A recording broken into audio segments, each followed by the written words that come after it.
filter uploaded content.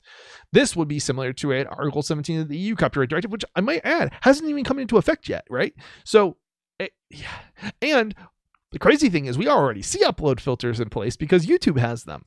And it's already created huge issues when it comes to upload. You're 6 minutes away from a live episode of Free Talk Live. Listen live at freetalklive.com. Introducing the congressional class of 2021. I'm Steve Rappaport, Fox News. The 117th Congress convenes today. House Speaker Nancy Pelosi is expected to keep the gavel. Usually it's a party line vote, but always there's some deviations. You might have people voting present, and this is why Nancy Pelosi and the Democrats have indicated it is so important that they vote for her so that they maintain the majority. And you can't beat somebody with nobody. You know, we've had votes cast over the years for Colin Powell, John Lewis, the late congressman from Georgia. Fox's Chad Pergram. Over in the Senate, at least a dozen Republicans plan to object to certifying the Electoral College results on Wednesday. Senator Ted Cruz on Fox's Sunday Morning Futures. We've seen in the last 2 months unprecedented allegations of voter fraud. And that's produced a deep, deep distrust of our democratic process across the country.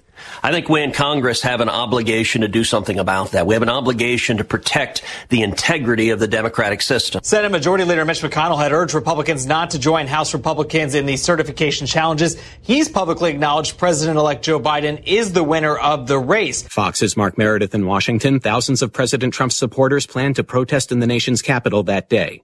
The balance of power in the Senate remains up for grabs because of a pair of runoff races in Georgia. In the first runoff race, you have incumbent Republican Kelly Loeffler facing Democrat Reverend Raphael Warnock. In the other race, incumbent David Perdue facing challenger John Ossoff, who says if you send him to Washington, he'll deliver on those $2,000 checks. Now, early voting shows Republicans will need a strong turnout north of here in Atlanta, and that's why President Trump tweeting he's heading down here tomorrow at 9 p.m., rallying in Dalton. Fox's Griff Jenkins. If Democrats win both races, the chamber would be split 50-50, with Vice President-elect Kamala Harris casting the tie-breaking vote. America is listening to Fox News.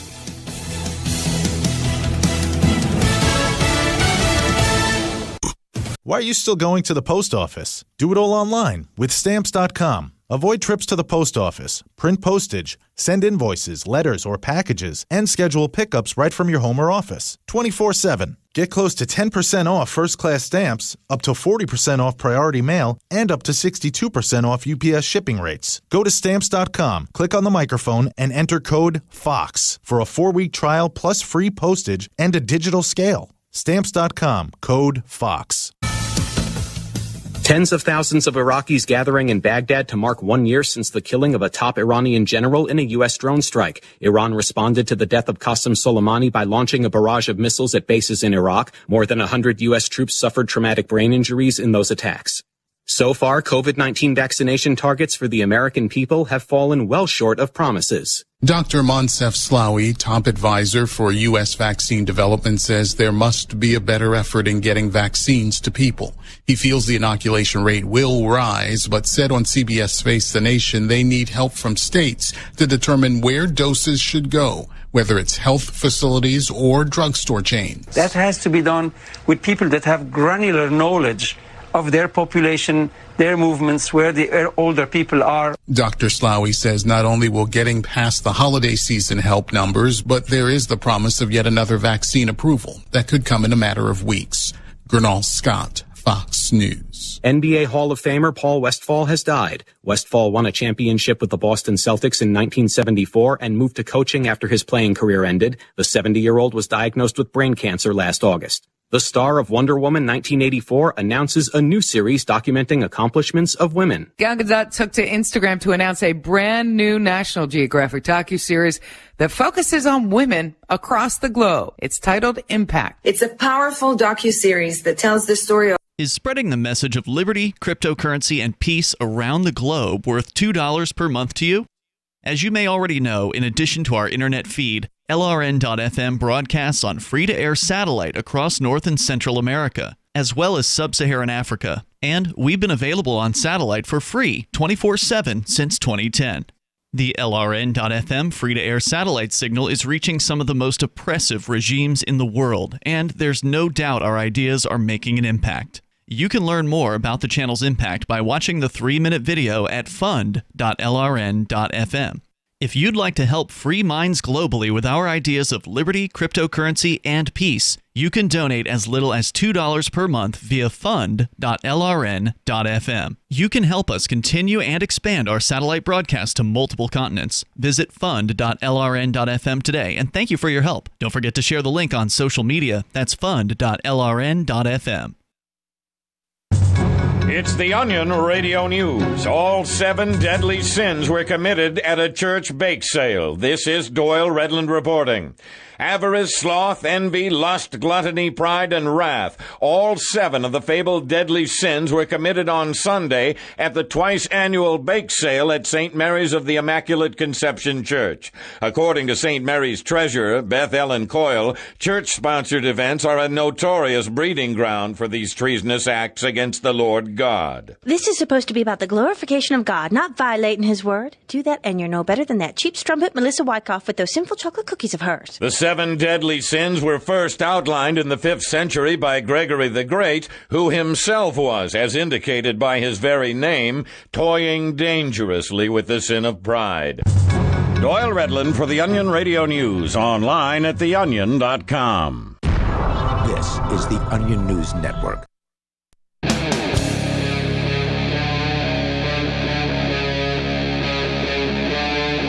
Free Talk Live.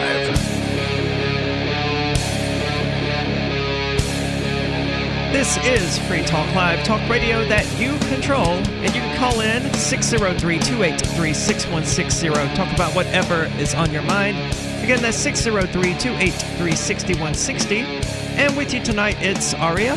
And it's Ian. And man, it's been a crazy week for Bitcoin. I imagine you guys have been discussing this pretty extensively for the last week or so, but up to 34,000 right now.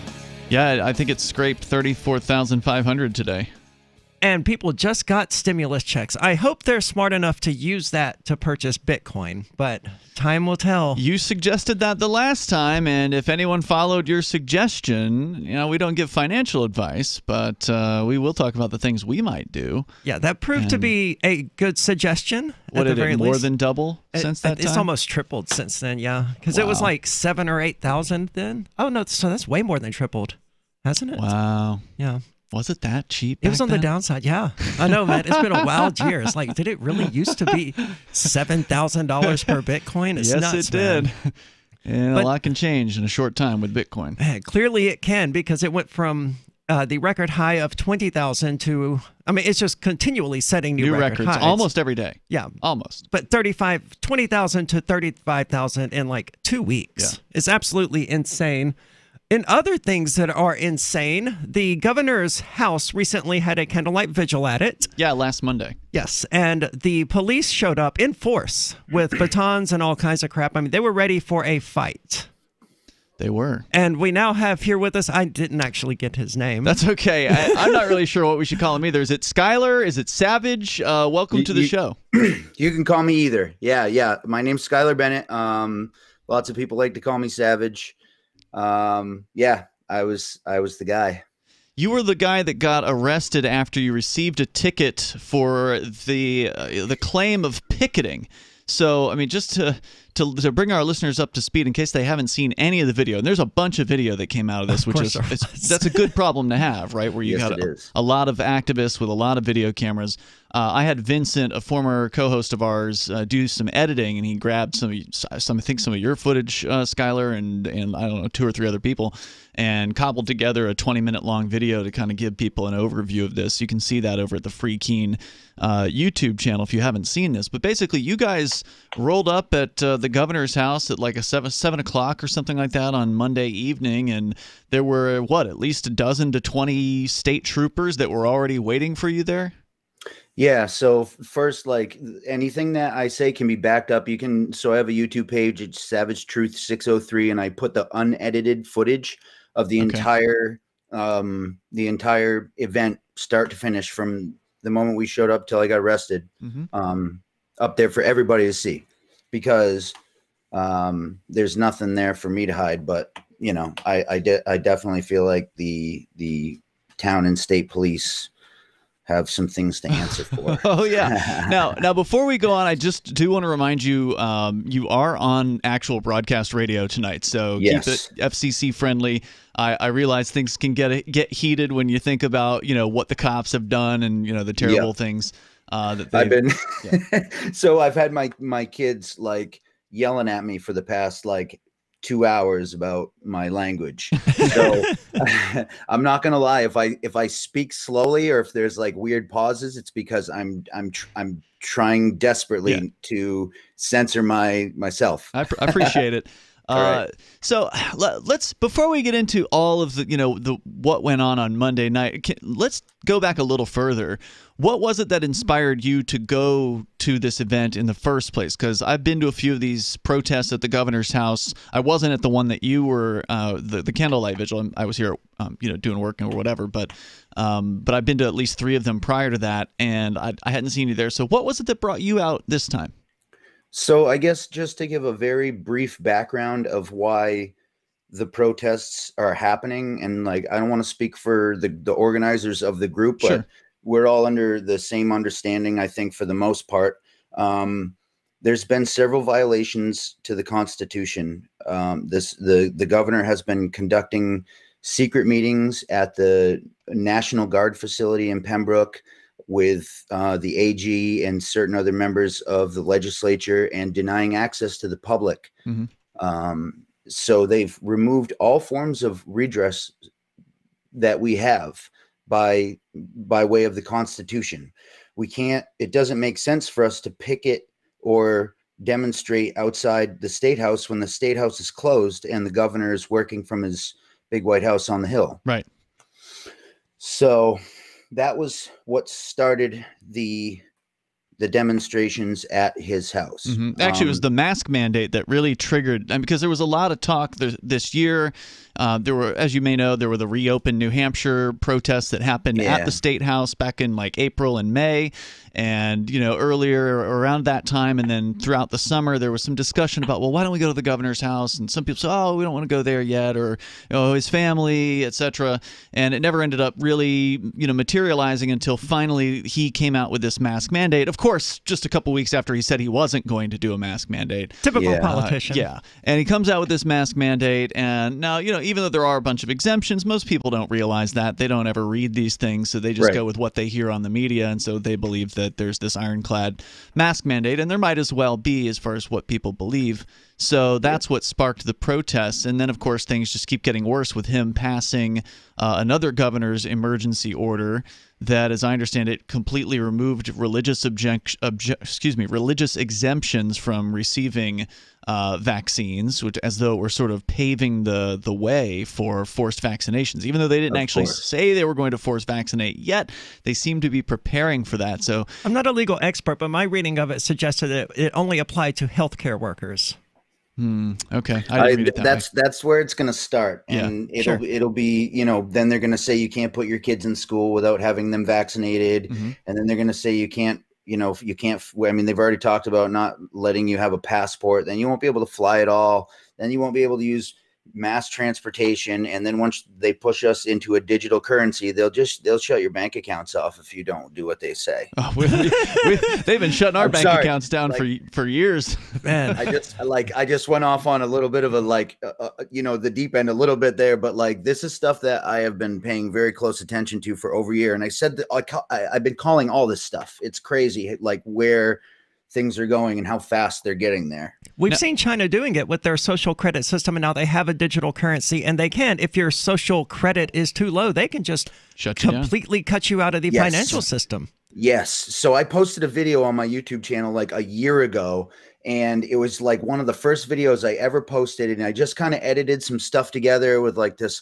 free like soundtrack that I got off SoundCloud, and it shows like all of the cameras everywhere and how they log people's faces everywhere they go, and they go to stores and they're paying with their faces, and like the kids in school, they're like analyzing their faces when they're like doing schoolwork, and it's like, it's terrifying.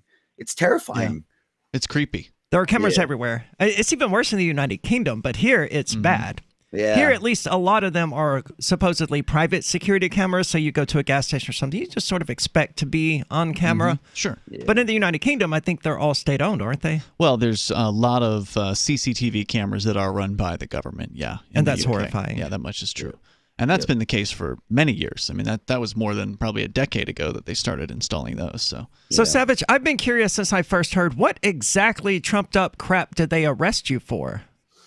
Well, all right. So I guess I should go back to the beginning because we started at the beginning and then like we Went jumped further. around a little bit. So let me get right to the meat and potatoes of it. So the reason I went there, this is actually the first demonstration that I attended there, and it was a candlelight vigil for the people, the victims of the lockdowns, the suicides, the domestic abuse victims, the people that have lost their businesses, the people that, there's a lot to this whole thing. So that was what the candlelight vigil was supposed to be for. As soon as we pulled up, they decided they were going to victimize some more of you. Hang on, stick with us. You got time, right? You can hang out with us for a bit? I got all the time in the world. All right, cool. More with Skylar Savage Bennett. He is Savage Truth 603 on YouTube. We'll continue. Yeah, I can't wait to hear the rest of the story and how aggressive the police just became for absolutely no reason. Yeah. Stay tuned. We're going to get further into it. This is Free Talk Live. Look, I'm sorry, but you're in for a world of pain if you use Koinomi. The reason is their wallet doesn't support payments. The solution is simple. Let them hear your voice. Message Koinomi on Twitter, it takes 5 seconds, and tell them AnyPay sent you, because they're on the fence right now, and your voice will prove that people care about using Bitcoin for payments. Go tweet at Koinomi now. Or even better, leave a review in the App Store. They really pay attention there. Thanks.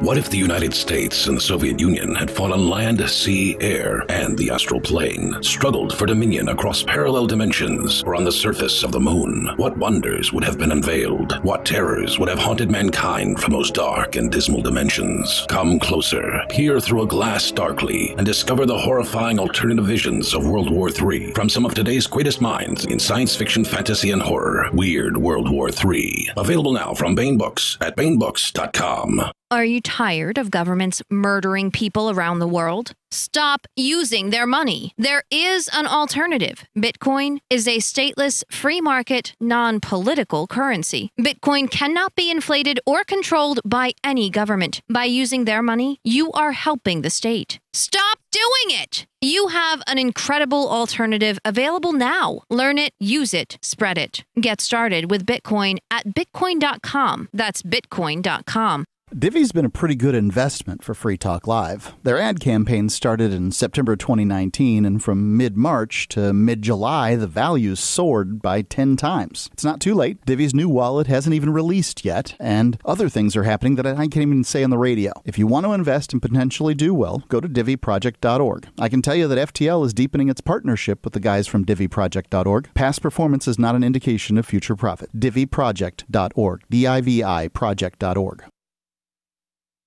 I've been told no in many different ways. I give you an order and you're going to obey it. George, you can go this way. You can't do that and you have to leave here. You cannot bring signs into the rally. Walk with me. Well, I'm comfortable here, actually. Whoa, Hey. Who do you think you are? Excuse me. There is no video or audio allowed in this office. No, I have work today. You ain't going to make it. Wait a minute. Whoa. Hey! Oh my God! Unbelievable! Why are you running from me? Because you scared me. What am I being detained for? You're being served. What is this? You're being served. What is this? Bureaucrats have a funny way of telling people no. That's the sound of the men working on the chain. Derek J's Victimless Crime Spree. Watch it for free and order the Director's Cut DVD at victimlesscrimespree.com.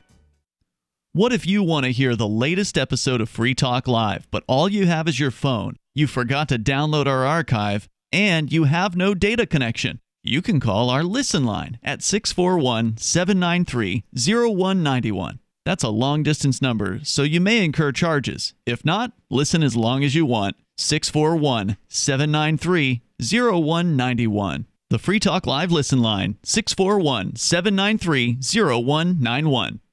The new 4th edition of Healing Our World, The Compassion of Libertarianism, will take your understanding of liberty to a deeper level and has over 1,300 updated references, new cartoons, and a foreword by Dr. Ron Paul. With discounts for multiple book purchases, the 4th edition of Healing Our World is a great gift for the liberals, pragmatists, environmentalists, and Christians in your life who think libertarianism is cold-hearted. Get yours today at healing.freetalklive.com and use promo code FTL for a $5 discount.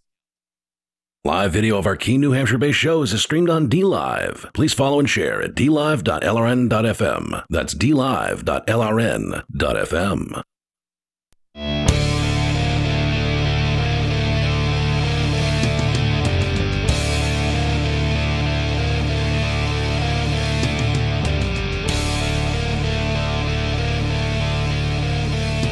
This is Free Talk Live, talk radio that you control. And normally you can just call in and talk about whatever's on your mind, but not for the time being, so I'm going to hold off on automatically giving out the number like I was about to do. I also want to tell you that Bitcoin.com is the best source for learning about cryptocurrency. And if you haven't done it yet, there really isn't a better time. Sure, Bitcoin looks relatively expensive right now at $35,000, but don't be sitting there 2 years from now saying that you wish you had bought Bitcoin back when it was only $35,000. Right. If you've been saying that repeatedly, you'll be saying it again in 2 years unless you act. And you can go to Bitcoin.com, click on Get Started at the top of the page. And once you do that, there's all sorts of information there, neatly organized by your needs. So don't just go in and buy Bitcoin from some random person on local Bitcoins. Do your research first, learn about it, because it is world-changing information and it can be intimidating for new users. But if you aren't a new user, check out news.bitcoin.com for the latest headlines of all the news that's relevant to you, because Bitcoin.com is your source for buying cryptocurrency, getting a wallet, mining, trading, and all the latest cryptocurrency news, all on an awesome, easy-to-use website. Check it out, Bitcoin.com. I mean, we can't make predictions about what the price is going to do in the future, but based on the past, it sure does look like it might go up some more. I don't want to make a prediction. Nope. But it could go down. The trajectory of Bitcoin has pretty much largely been one direction since it was created. Over time, yeah. Can I make a painful confession? Yeah, sure. About Bitcoin? So the first time I heard about Bitcoin, do you know how much it was to buy a Bitcoin? $30. $12. Oof. $12. The first Bitcoin I ever purchased was $500 per Bitcoin. Thanks. Yeah. Thanks, I'm dumb. Well, you know, it's easy to look at something that's new and just be like, oh, what's that? I'm too busy. I don't have time for this. I mean, that we can talk currencies on a whole nother thing, because that's like, I have my own opinions about currencies in general. So sure. So, by the way, for our listeners just tuning in, we've got a special guest here with us, Skylar Bennett, a.k.a. Savage. He hosts a YouTube channel called Savage Truth 603. And we were just getting into what happened to you last week. We actually had one of the other guys that was there with you, Bill Domenico, one of the older gentlemen that was present.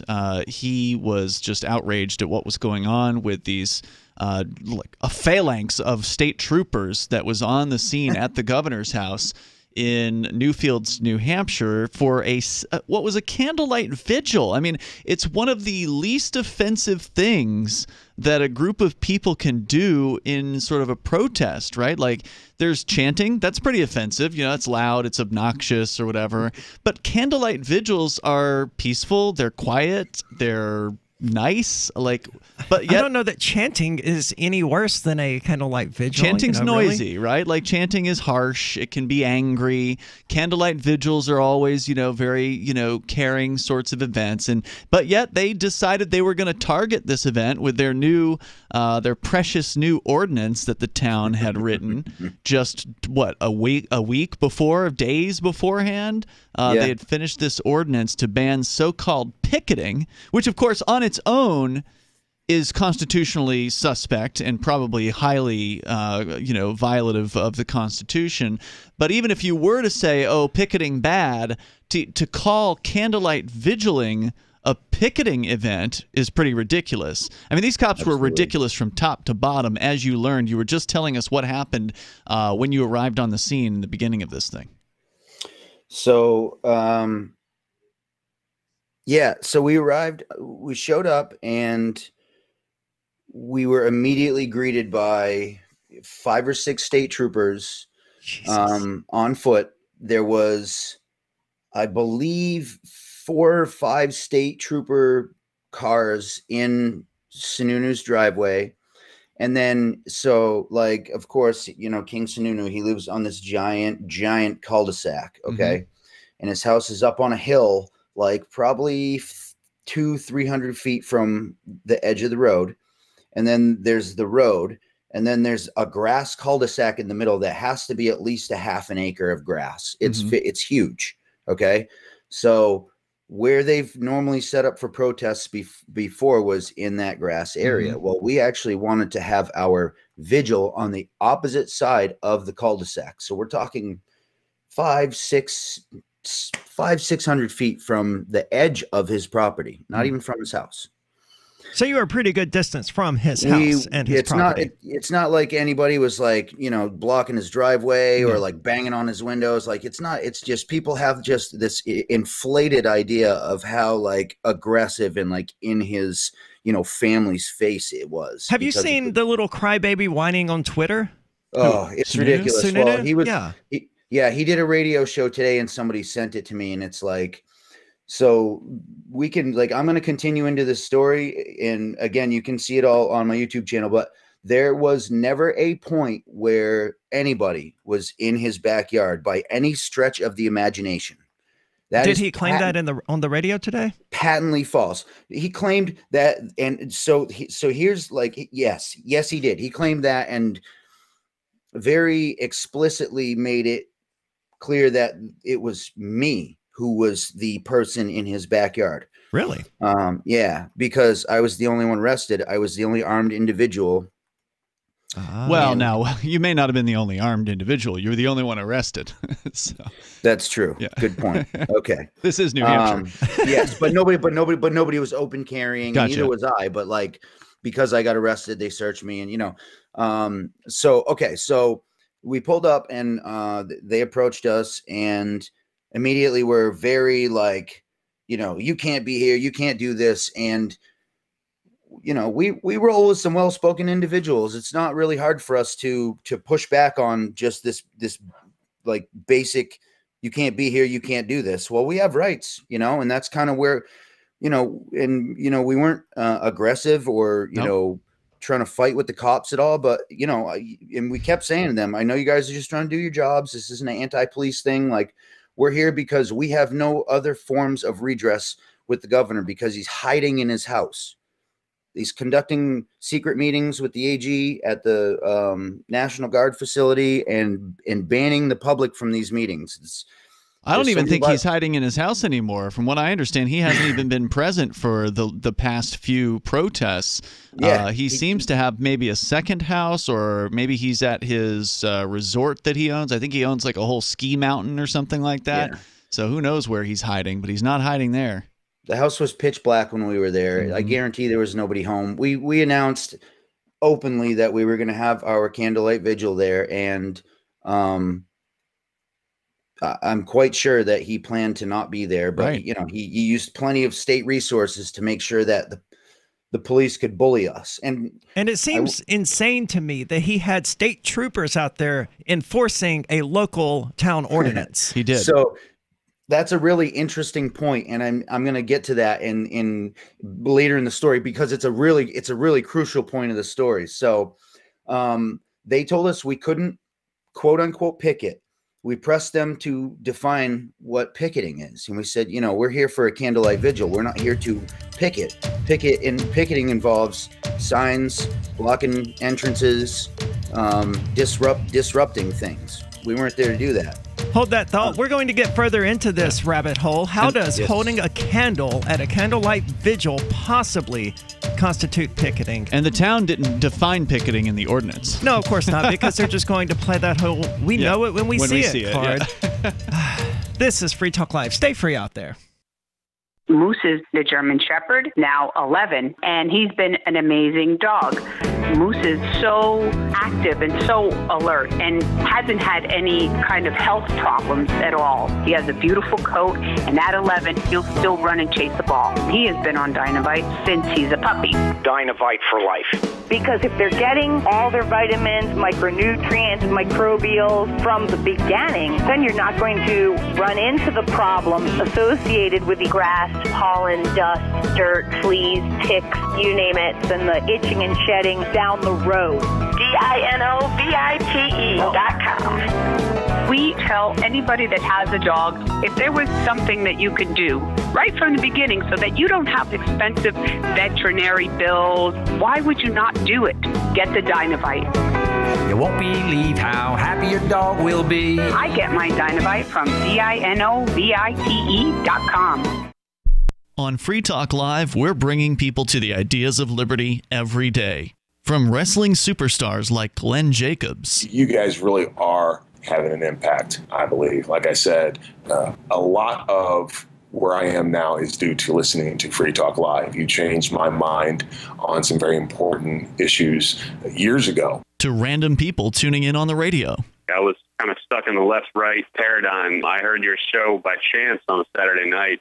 From there, I went on, joined the Free State Project, and become an amplifier. So, I mean, that's really the reason why I amp is because I know that if it wasn't for you guys being on as many stations as you are, I never would have found the ideas of liberty. Your amp will directly change more lives by getting Free Talk Live in front of people looking for talk radio online and on the air.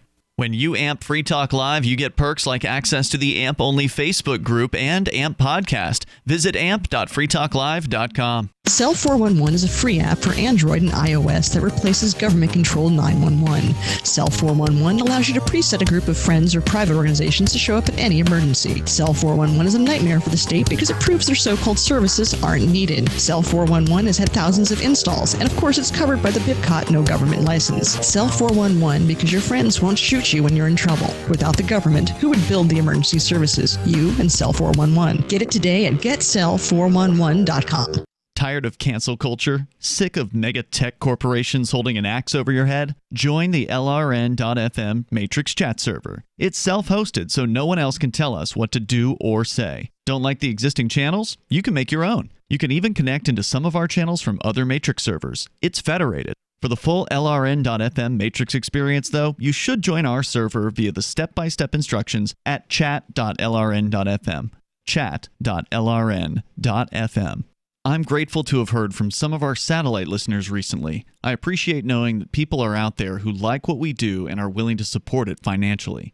LRN.FM's free-to-air satellite feeds blanket most of 2 continents. It was my goal to put our channel there so people without internet could receive our programs and feed pirate radio stations. We started a fundraiser on Patreon a few years ago to back the satellite channels. I recently announced that I was considering canceling the feeds, and donations increased from 15 to 20% of our costs, which are around $1,000 per month. That's a good start, and to incentivize more contributions, the Shire Free Church will be matching every dollar. Can we reach $500 per month? With your help, we can. You can join our satellite fundraiser for just $2 a month at fund.lrn.fm. If we raise enough to keep both of the channels on the air, awesome. If we raise more, I'll add more channels. If not, we can shut them down and go internet only. It's up to you. Thank you for your support. fund.lrn.fm.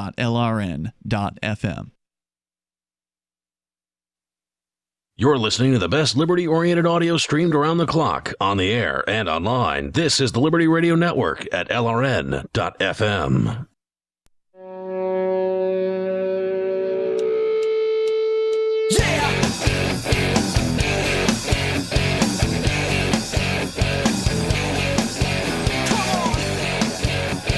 It's Free Talk Live, talk radio that you control, and you call and talk about anything that's on your mind. 603-283-6160 is the call-in line. It's still so hard not to give out the old number, man. I've been doing all right with it. I've caught myself a couple times, but I've been doing all right with it. By the way, I see our guest there, Skylar Savage Bennett. He's jamming out to the Rebel Inc. there. That's by the way, that's the name of the band, in case you did not know. Rebel Inc. Good stuff. That's great, man. Yeah. I'll check it out. Well, he's wearing a metal shirt. Oh, yeah. So yeah. Oh, I'm not surprised. Metalhead till I die, bro. Yeah, awesome. Well, you could tell by the beard.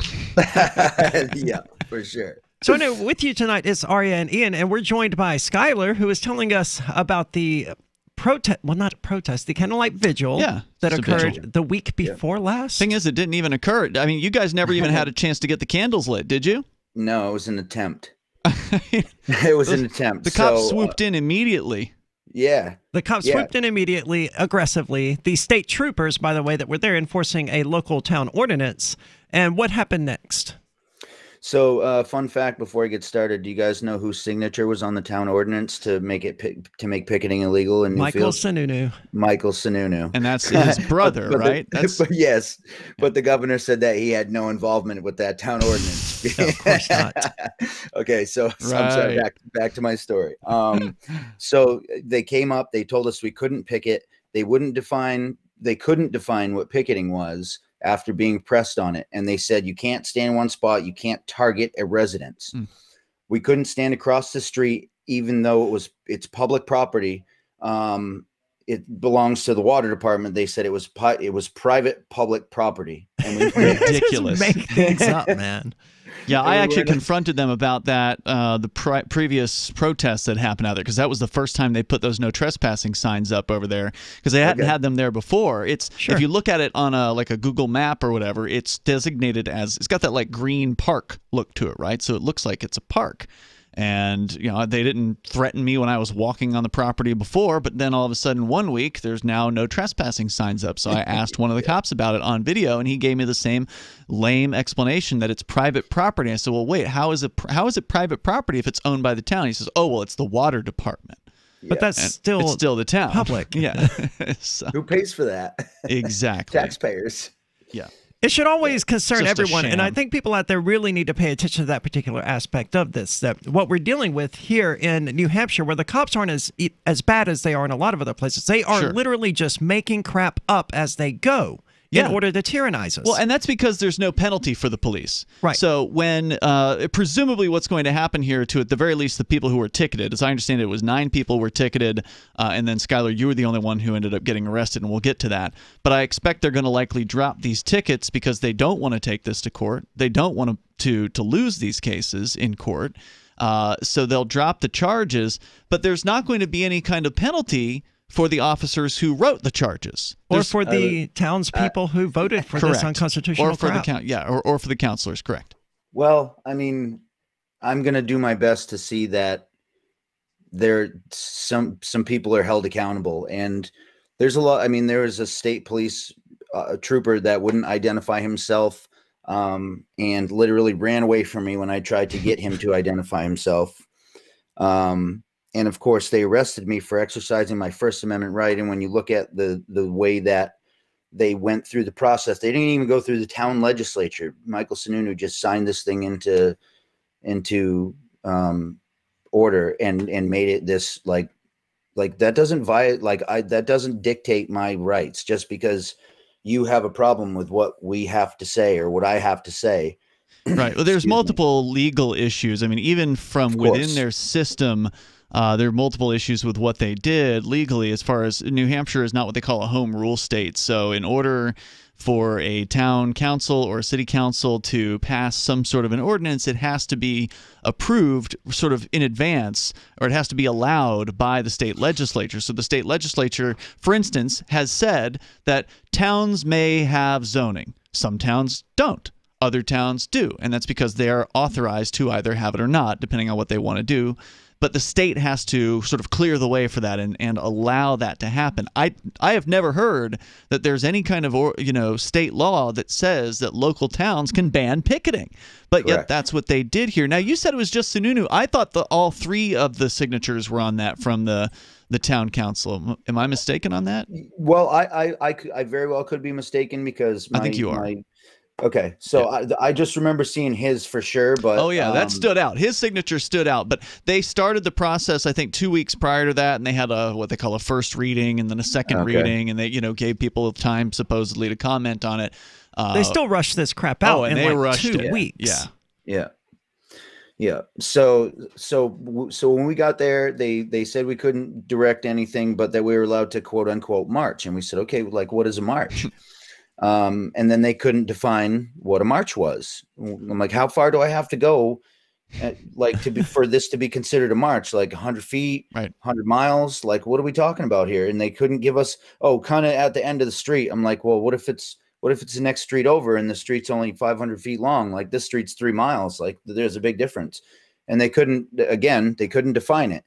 So we just, okay, we're gonna walk down this way out of sight. And we walked for, I don't know, a few hundred yards. Except for the one guy that had a cane and was like crippled and he couldn't really go. They ticketed him too, didn't they? That was on the way back. So that was after they arrested me. Okay. So we walked down through the neighborhood again, very quietly. Nobody's making any noise. There's no bullhorns. Like that's a bunch of lies. Mm-hmm. We came back through, and there's a path, a paved sidewalk that goes up next to his house to a general store at the top of the hill. It's like, I don't know, the path itself is maybe 500 feet long. And we were going to go up that path and go to the store, get some water, and then take off. Yep. So as we start approaching the cul-de-sac again, we're descended on by, a swarm of state troopers and a couple of town cops. And wasn't this at the point where like another dozen cruisers rolled in? Didn't they more than double their numbers at this point? Yeah. So we said, hey, we're going to walk up this path. And they were like, okay, fine. And so we started walking up the path. And then again, the guy with the cane was like, yo, can you wait up? And so we stopped for 1 second. And as soon as we turned around, we saw the whole cavalry just rolling in, another at least dozen cop cars. And so then that was when I started trying to identify the police, the state troopers, and most of them, actually, I'm not going to lie, most of the state troopers they weren't terrible. It was this one who wouldn't identify himself. The rest of them, it kind of felt like they were doing a job that they know they shouldn't be doing, but they have to get their paycheck and go home and feed their family like the rest of us. And like, I don't know. So it's weird for me. That was a weak argument when the Nazis used it. Yeah. Well, I agree with that, but I don't know. They have discretion, Skylar. So every police officer has discretion, and they can use it. Obviously, the department can punish them for using it, like by putting them on the overnight shift or something like that. But generally, they can't be fired, as I understand it, for using their discretion. And there are only very certain circumstances in which, as I understand it, that they cannot use discretion. So the only cases where they can't use discretion, where they must act, is like if they witness a violent felony taking place or something like if they I thought see they didn't somebody have to do anything then because they have no duty to protect. Well, that's true. That's true too. That's true. They don't have any duty to protect, but in theory, they could get in trouble with the police department itself. Yeah. Okay. Yeah. So they could have not gone.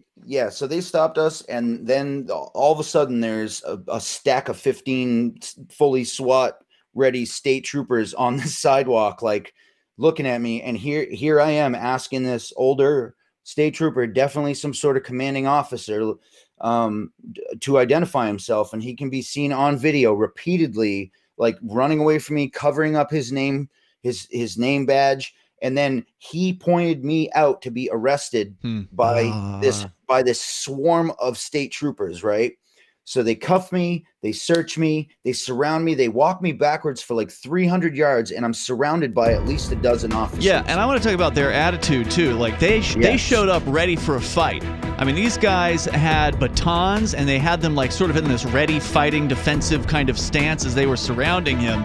And we'll continue the story in a moment. And they had those batons and those stances for a candlelight vigil. That's right. Not any sort of protest, not any chanting, not any yelling and screaming, just a candlelight vigil. Yeah. Absolutely insane.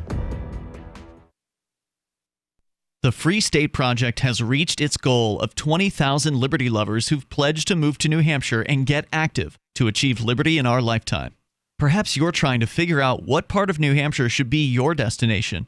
If so, consider Keene. You'll find more than 150 reasons to move to Keene at move.freekeene.com. Keene is famous for its historic, publicity-generating activism, as well as being the liberty media capital of the world. It's home to freekeene.com, New Hampshire's destination for liberty activism, news, and opinion. For years, we've been compiling over 150 reasons to move to Keene at move.freekeene.com, where you'll learn about some of what's happening here and what makes Keene a great place to live. If you love liberty, you'll probably enjoy anywhere you end up in the Shire. But do your due diligence first. Please visit move.freekeene.com for the full list of over 150 reasons to move to Keene. That's move.freekeene.com.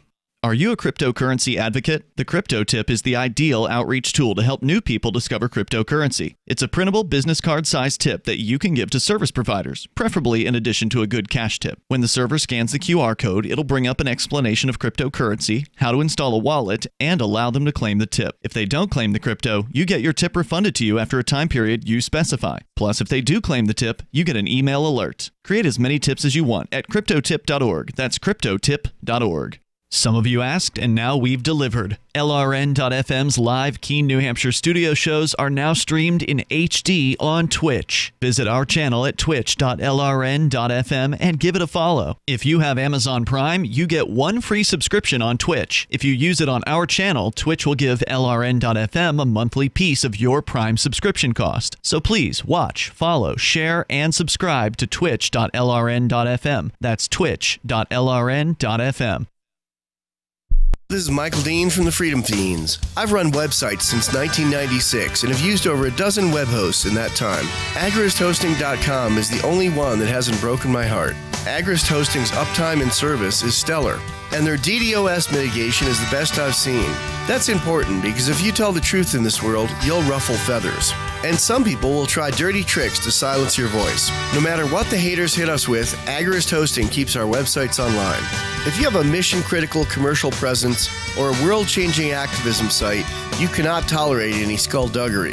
So go with agristhosting.com. Have a WordPress or blog site, but you're not satisfied with performance or uptime? Or just want raw hosting? Want to pay with Bitcoin? Agrist Hosting specializes in high-performance hosting with personalized service. Go to agristhosting.com and click on the button that says Get Hosted. That's agristhosting.com.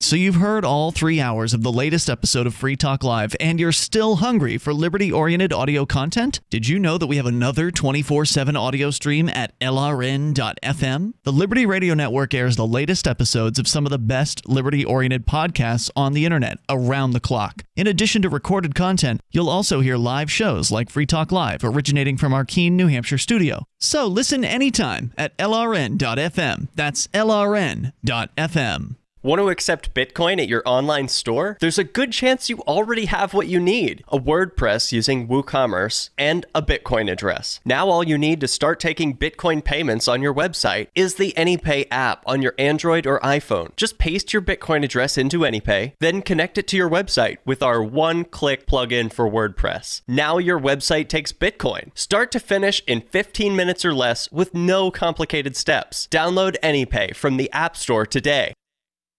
Do you love Twitter? Make sure you favorite the LRN.FM Twitter account so you can receive our tweets at twitter.lrn.fm. That's twitter.lrn.fm.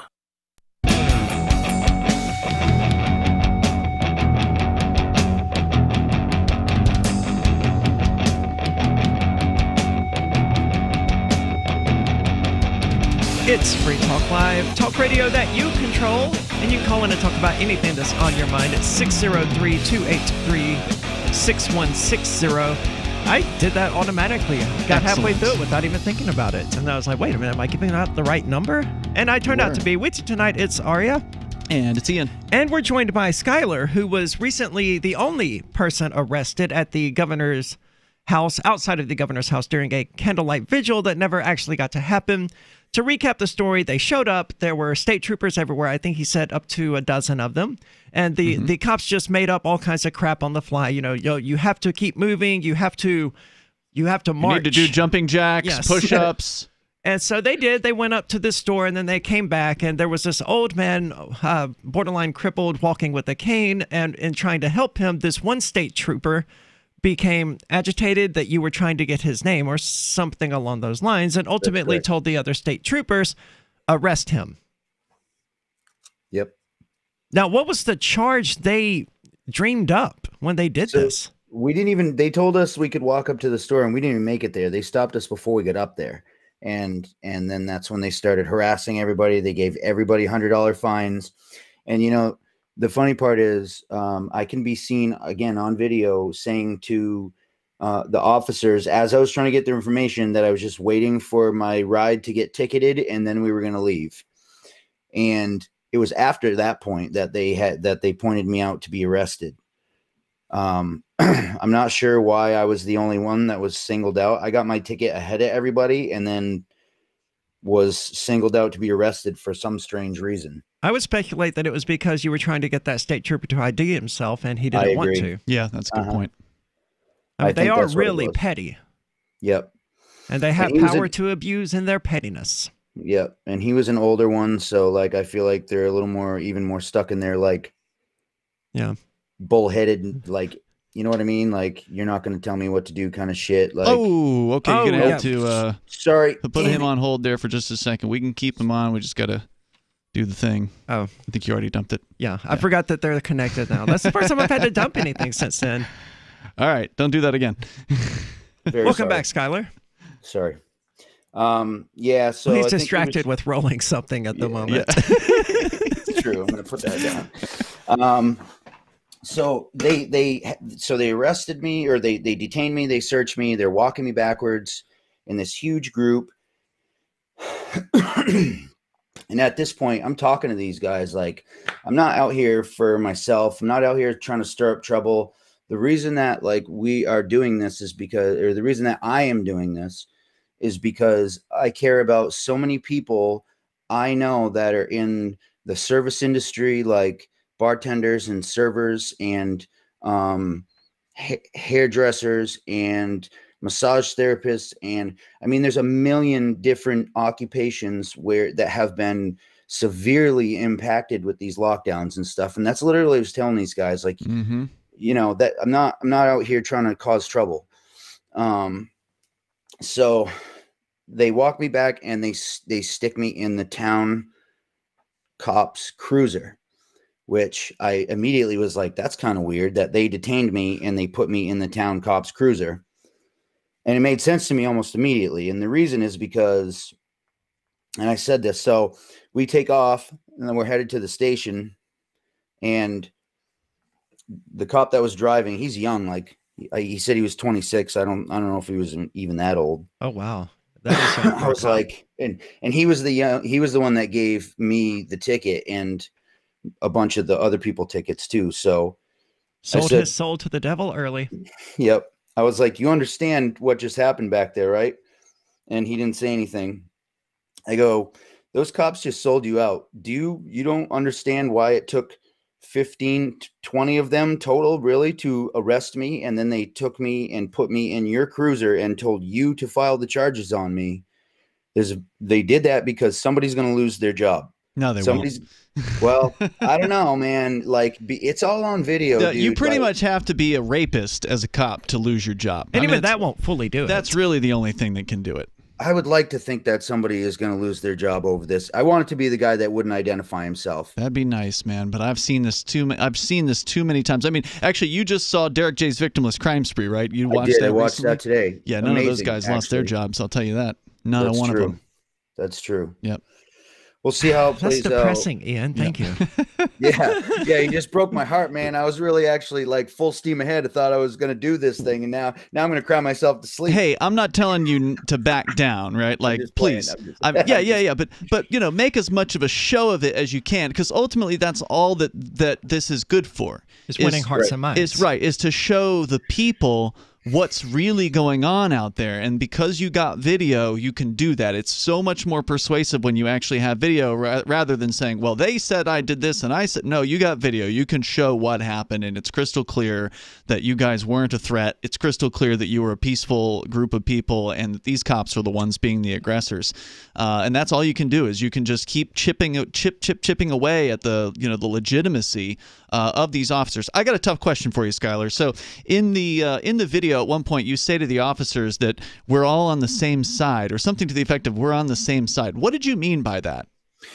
So I have said for a while that I think that there's going to be a lot of law enforcement that are going to they're going to end up stepping away from law enforcement and walking away from the state, and they're seeing it. And I think there's a lot of them obviously that are afraid to do it. But when you appeal to somebody as a human being and stop looking at them as like, these guys like literally look at me like I'm a terrorist, all because I showed up to hold a candle.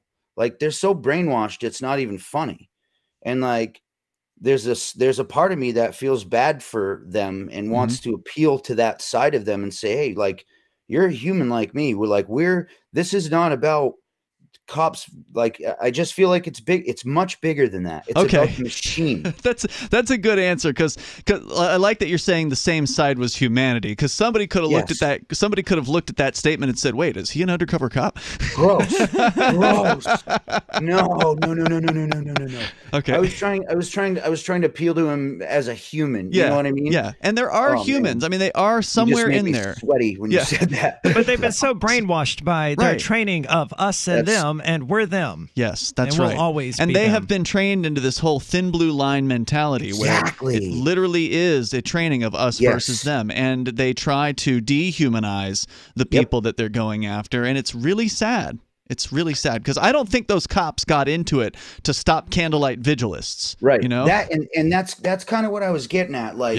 Like, I'm a father. These guys are fathers. Like, what kind of world are you leaving for your kids if they can't go out somewhere and hold a candle?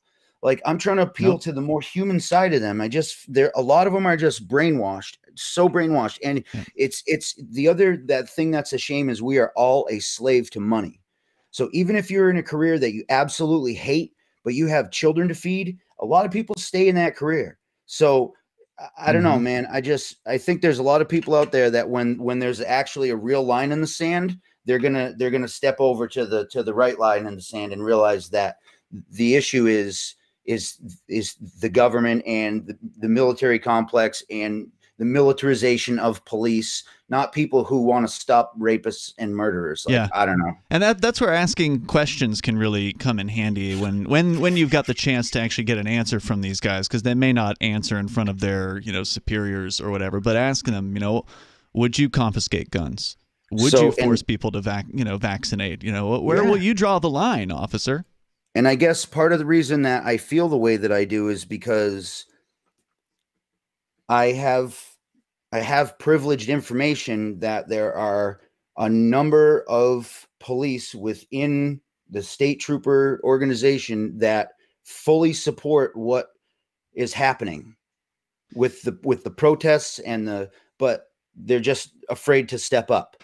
So sure, because then the thin blue line will turn against them, which is why it's hard to find any good cops, because if there are any good cops, they are cowering in fear of what the bad cops might do to them. I mean, the bad cops are pretty bad. They may, cut a dog's head off and leave it on your front porch or whatever. If you're a good cop, just to try to intimidate you. Or I remember a former co-host here on Free Talk Live, Brad Jardis, years ago I think it was Epping, New Hampshire. He was a police officer there for more than a decade before he turned against the war on drugs and started speaking out while he was still an officer against the war on drugs. And they started doing things to him. They started doing sort of somewhat intimidating things. Like, they never beat him up or or hurt him, but they would I can't get into all the details about it, but they were definitely targeting him. It's a shame. I'm not surprised though. Hey, Skylar, thank you so much for coming on and telling your story. I want to keep in touch, Skylar. So let's talk again. I definitely appreciate you coming on, and we'll get updates as this is going on. Yeah, definitely keep us updated. Fight this thing, obviously. Don't give them an inch. This is Free Talk Live, 603-283-6160. We have some good news. The indictments against Ross Ulbricht in the District of Maryland were dismissed with prejudice, meaning they can never be refiled. This is especially good because those indictments contain the only charge ever made that Ross engaged in murder for hire. This was a serious allegation that Ross Ulbricht denies. It was never prosecuted or ruled on by a jury, but was trumpeted by the federal government and the media as if it were proven fact. The Maryland court held these indictments for almost 5 years, poisoning Ross's case and leaving him under a cloud of unproven allegations. As explained in Ross's appeal to the Supreme Court, the fact that the judge used these allegations to give Ross a draconian sentence of double life without parole violated his Sixth Amendment right to a jury trial. Judges are required to issue sentences based on convictions decided by a jury, not unproven allegations never even charged at trial. Although this is a positive development, the dropped indictment will not set Ross free. Now, a presidential pardon is Ross's only hope of freedom. Sign the petition at freeross.org. freeross.org. Free speech is protected on the internet, right? Not always. Government agencies try to limit free speech and commerce on the net. Luckily, when they do, the Institute for Justice is there to defend your First Amendment right to free speech. IJ helped set the first federal precedent for internet free speech in 1999, and ever since has worked to prevent unconstitutional roadblocks in cyberspace. Visit our website today at ij.org. If you want to know the latest about Free Talk Live before we go on the air, all you need to decide is how you want it delivered. It's your choice. Visit news.freetalklive.com to receive our usually weekly news updates by email. Plus, we have a Twitter account at twitter.freetalklive.com, and you can follow us on the decentralized Mastodon platform at toot.freetalklive.com. So please follow us at toot.freetalklive.com and sign up for our emails at news.freetalklive.com. You're listening to the live edition of Free Talk Live. Hour number 2 is next after the news here on the Liberty Radio Network at LRN.FM. Introducing the congressional class of 2021. I'm Steve Rappaport, Fox News. The 117th Congress convenes today. House Speaker Nancy Pelosi is expected to keep the gavel. Usually it's a party line vote, but always there's some deviations. You might have people voting present, and this is why Nancy Pelosi and the Democrats have indicated it is so important that they vote for her so that they maintain the majority. And you can't beat somebody with nobody. You know, we've had votes cast over the years for Colin Powell, John Lewis, the late congressman from Georgia. Fox's Chad Pergram. Over in the Senate, at least a dozen Republicans plan to object to certifying the Electoral College results on Wednesday. Senator Ted Cruz on Fox's Sunday Morning Futures. We've seen in the last 2 months unprecedented allegations of voter fraud.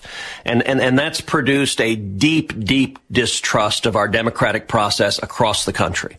I think we in Congress have an obligation to do something about that. We have an obligation to protect the integrity of the democratic system. Senate Majority Leader Mitch McConnell had urged Republicans not to join House Republicans in these certification challenges. He's publicly acknowledged President-elect Joe Biden is the winner of the race. Fox's Mark Meredith in Washington. Thousands of President Trump's supporters plan to protest in the nation's capital that day.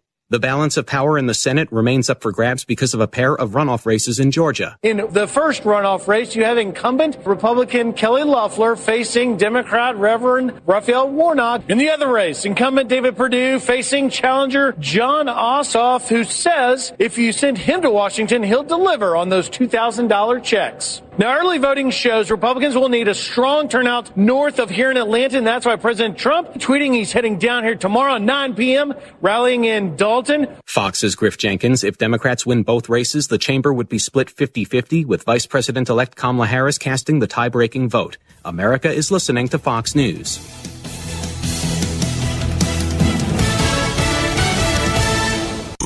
Why are you still going to the post office? Do it all online with Stamps.com. Avoid trips to the post office, print postage, send invoices, letters, or packages, and schedule pickups right from your home or office. 24/7. Get close to 10% off first-class stamps, up to 40% off priority mail, and up to 62% off UPS shipping rates. Go to Stamps.com, click on the microphone, and enter code FOX for a 4-week trial plus free postage and a digital scale. Stamps.com, code FOX.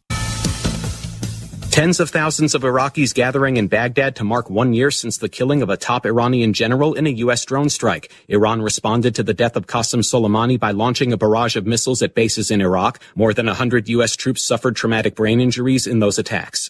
So far, COVID-19 vaccination targets for the American people have fallen well short of promises. Dr. Monsef Slaoui, top advisor for U.S. vaccine development, says there must be a better effort in getting vaccines to people. He feels the inoculation rate will rise, but said on CBS Face the Nation they need help from states to determine where doses should go, whether it's health facilities or drugstore chains. That has to be done with people that have granular knowledge of their population, their movements, where the older people are. Dr. Slaoui says not only will getting past the holiday season help numbers, but there is the promise of yet another vaccine approval that could come in a matter of weeks. Gernal Scott, Fox News. NBA Hall of Famer Paul Westphal has died. Westphal won a championship with the Boston Celtics in 1974 and moved to coaching after his playing career ended. The 70-year-old was diagnosed with brain cancer last August. The star of Wonder Woman 1984 announces a new series documenting accomplishments of women. Gal Gadot took to Instagram to announce a brand new National Geographic docuseries that focuses on women across the globe. It's titled Impact. It's a powerful docuseries that tells the story of. Join liberty-minded voluntarists, anarchists, and libertarians from June 28th through July 4th for ForkFest 2021 at Rogers Campground in the beautiful White Mountains of New Hampshire. ForkFest happens the week after the Porcupine Freedom Festival, and ForkFest is decentralized, which means no one is in charge. That also means there's no ticket cost. Just reserve your camping, RV site, or motel room with Rogers Campground for June 28th through July 4th. Where better to celebrate Independence Day than around other freedom-loving activists in the Shire? You can relax and enjoy the camaraderie of like-minded people, or you can create whatever experience or event you'd like others to have. If you're planning an event for ForkFest, be sure to let others know in advance. You can connect with fellow ForkFesters via the unofficial Telegram chat or the ForkFest forum. Links to those are on the unofficial website, forkfest.party.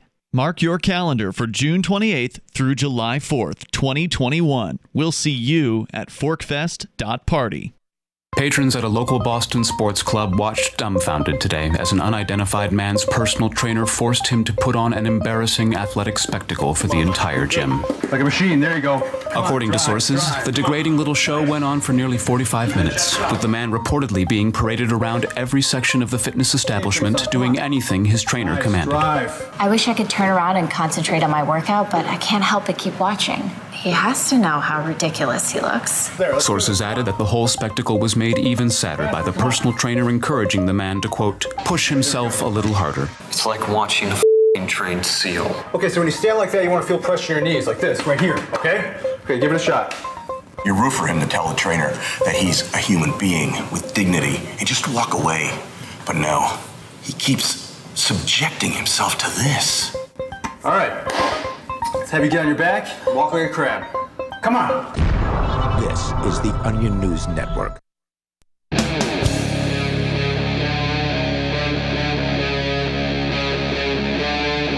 Free Talk Live.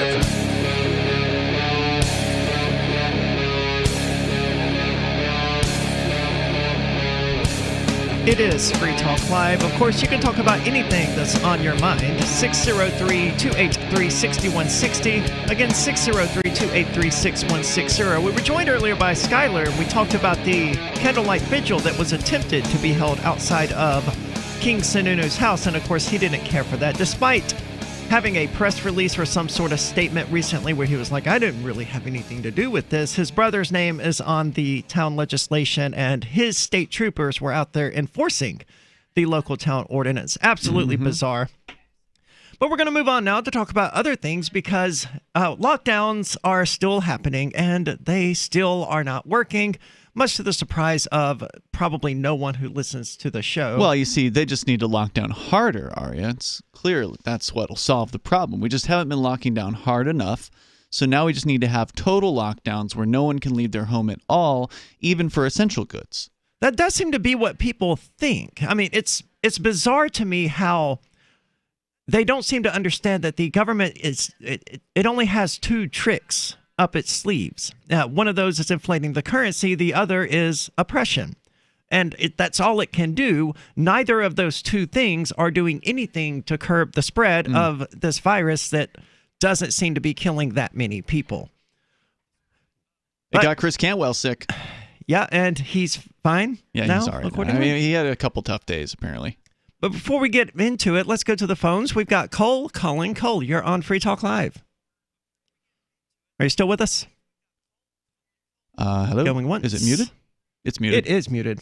Yeah. Oh, sorry about that, Cole. Yeah, go ahead. Operator error. Yeah.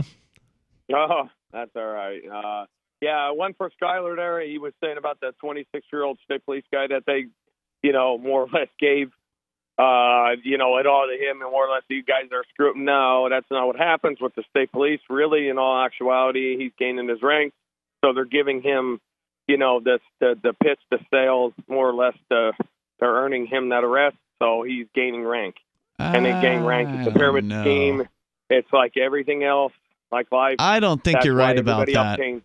I am right about that. I know that for a fact because I have family that's in it, and I was in a predicament where they gave the arresting officer, there was 3 of them, and they gave the one that just started the arrest on me as a DUI. Was it because he was a rookie and they just, didn't mind losing the rookie in the middle of the event? Well, hold on. Were you really drunk? No, during they're this not DUI? going to lose him. They're not going to lose him. He's not going to lose his job.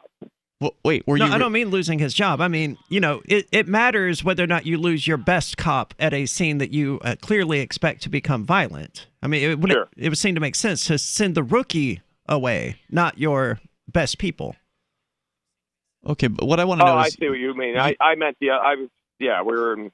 Okay, hold on. You're saying you got a DUI and that they had the rookie do your arrest. Were you actually drunk during the DUI? No. Okay. No, I blew very minimal. It was a 3-hour. I had dinner. I had wine with the dinner. Yeah, so forth, honestly. And they actually pulled me over coming in a different direction because of the cameras that they have on the front of their vehicles. State police, they cut through the medium, pulled me over. I wasn't even speeding. I seen them coming. It was AM hours. Slowed down, pulled me over, and laughing more or less at me. Got the tow truck and gave it to the officer that was just started. Was in the vehicle. I don't think that your theory is correct here. I think that it's much more likely that if they have a questionable arrest, they will give it to the newbie because it'll look bad for them, and the upper officers, they don't have that bad arrest on their record in that particular case. And I'll give you an example. We were here at doing a nightcap, as we did for 36 weeks in a row this last year in 2020 as a protest. We were outside at Central Square in the Common here in New Hampshire, in the Keene, New Hampshire, downtown, and fully visible to all the cops there for weeks. And it wasn't until like week number 12 or something like that when we finally had an encounter with the police, where they showed up and started leaving tickets on people's cars. Was that only week 12? I thought it was way further along than that. And maybe it was a little further than that, but it was several weeks. It was a bunch of weeks into it. And so they'd known we were there prior to that. They'd known we were hanging out and probably knew we were drinking because we weren't hiding it. No, we made it abundantly clear. I mean, we took shots as they drove by. Yeah. And so the cops, what happened was there were 2 cops in the same cruiser. One of them was the younger cop. The other one he was young, but he'd been on the squad for a few years. So there was one cop that was brand new and then one that was on the squad for like 4 years, at least at that point. And the one who was on the squad for 4 years was telling the young guy what to do. And so the young guy got out, and he was the one issuing the tickets. He was the one that I targeted when I had my video camera out and was, giving him a hard time. Oh, that cop did not know what he was getting into, did he? I think that he had probably some idea. I mean, they probably briefed him to some extent on who the Liberty people are, or the Free Staters, or whatever they call us. And I think they wanted him specifically to sort of break him in, that this was his, initiation, so to speak. Like, all right, Jim, you got to go down and hand out tickets to the Free Staters, even though they know we're going to challenge them. They know we're going to go to court. They know we're going to take it and to weren't trial. they all dropped? Sure. And all of them that were challenged were dropped. Yeah, so they were just messing with him. What I meant in the aspect was the state police. I meant divide down from county, sheriff, or you're local, and each state is different. You're in New Hampshire. I was talking New Jersey when I said that. I live in Pennsylvania. So it's the states differ from each other. But yeah, when you get down to the county, local, like city, metropolitan, that they all have their own different rules and accessibilities for, whatever reasonings. That's not why I was calling, in a sense. Okay, why were you calling? I love the bullshit with you guys. Okay, we can't say that on the radio, so thank you, goodbye. Sorry, man. And that's twice with the same word from people now. Sorry about that, Cole. Give it another shot. This is, of course, a radio show. You've got to keep it FCC friendly. I think he was done. Yeah. Anyway. Well, he wanted to talk about the Great Reset, right? Oh, he should have started with that. Yeah. I'm ready for nightcaps to return. And, as you tell me... Really? Yeah, you want to bring him back? It's a little cold right now, but I'm anxious for, mid-February, mid-March. Whenever they return, I'm ready for them to return because it was a lot of fun. And it frustrates... Well, we did do one in the middle of December, and you skipped it. Yeah, it was 2 degrees out there, dude. Yeah, I didn't. I stayed for an hour, and I had to spend a lot of time warming my feet up after that. I can imagine. It was pretty tough. Man, I wanted to go, and I was off work, and, I went home, and it was like, oh, yeah, there's a nightcap tonight. And I looked at 2 degrees. I'm like, no. I'm all for it, but that's a little chilly. I was surprised we had as many people as we did out there. I think we had like 10 people or so out there. Awesome. So it was a good one. It frustrates me, though, that I managed to miss every single one of the ones that had cops show up, except for when we chased them down when they pulled over that guy for not turning over on his headlights. Mm-hmm. I was there for that one. But all the other fun adventures of nightcaps, I ended up missing, and that sucks. So lockdowns don't work, according to a statistician. I hate that word. Because they force people to congregate in fewer places, which we've talked about repeatedly. But now this guy evidently is going to crunch a few numbers and, actually reveal it to us. The author notes that a lockdown is not the same as a quarantine because under lockdown, people only have a limited selection of venues at which they're allowed to gather, meaning those locations are busier and therefore make a virus more transmissible. Logic, like we talked about last week, where, this store is limited its hours. Curfews limit stores' hours, bars' hours, and it just forces people to go to those places during those hours. Yeah, it used to be that you could go to some places 24 hours a day, and now you can't. Yeah. So that means you have half the amount of hours in the day that you can go to them. And the obvious result of that is more people in in the same amount of space. Lockdowns are merely forced gatherings, writes the author Briggs. People in lockdown are allowed to venture forth from their dwellings to do essential activities like spending money at oligarch-run stores. These stores are collection points where people are concentrated. Some are allowed to go to jobs, such as supporting oligarch-run stores. Briggs notes that lockdowns concentrate people into fewer areas outside before it then forces them back inside to mingle with a vengeance. It is clear that our 100% transmissible bug will spread much faster when people are forced to spend more time indoors with each other. Once one person gets it, he will spread it to those in his home immediately.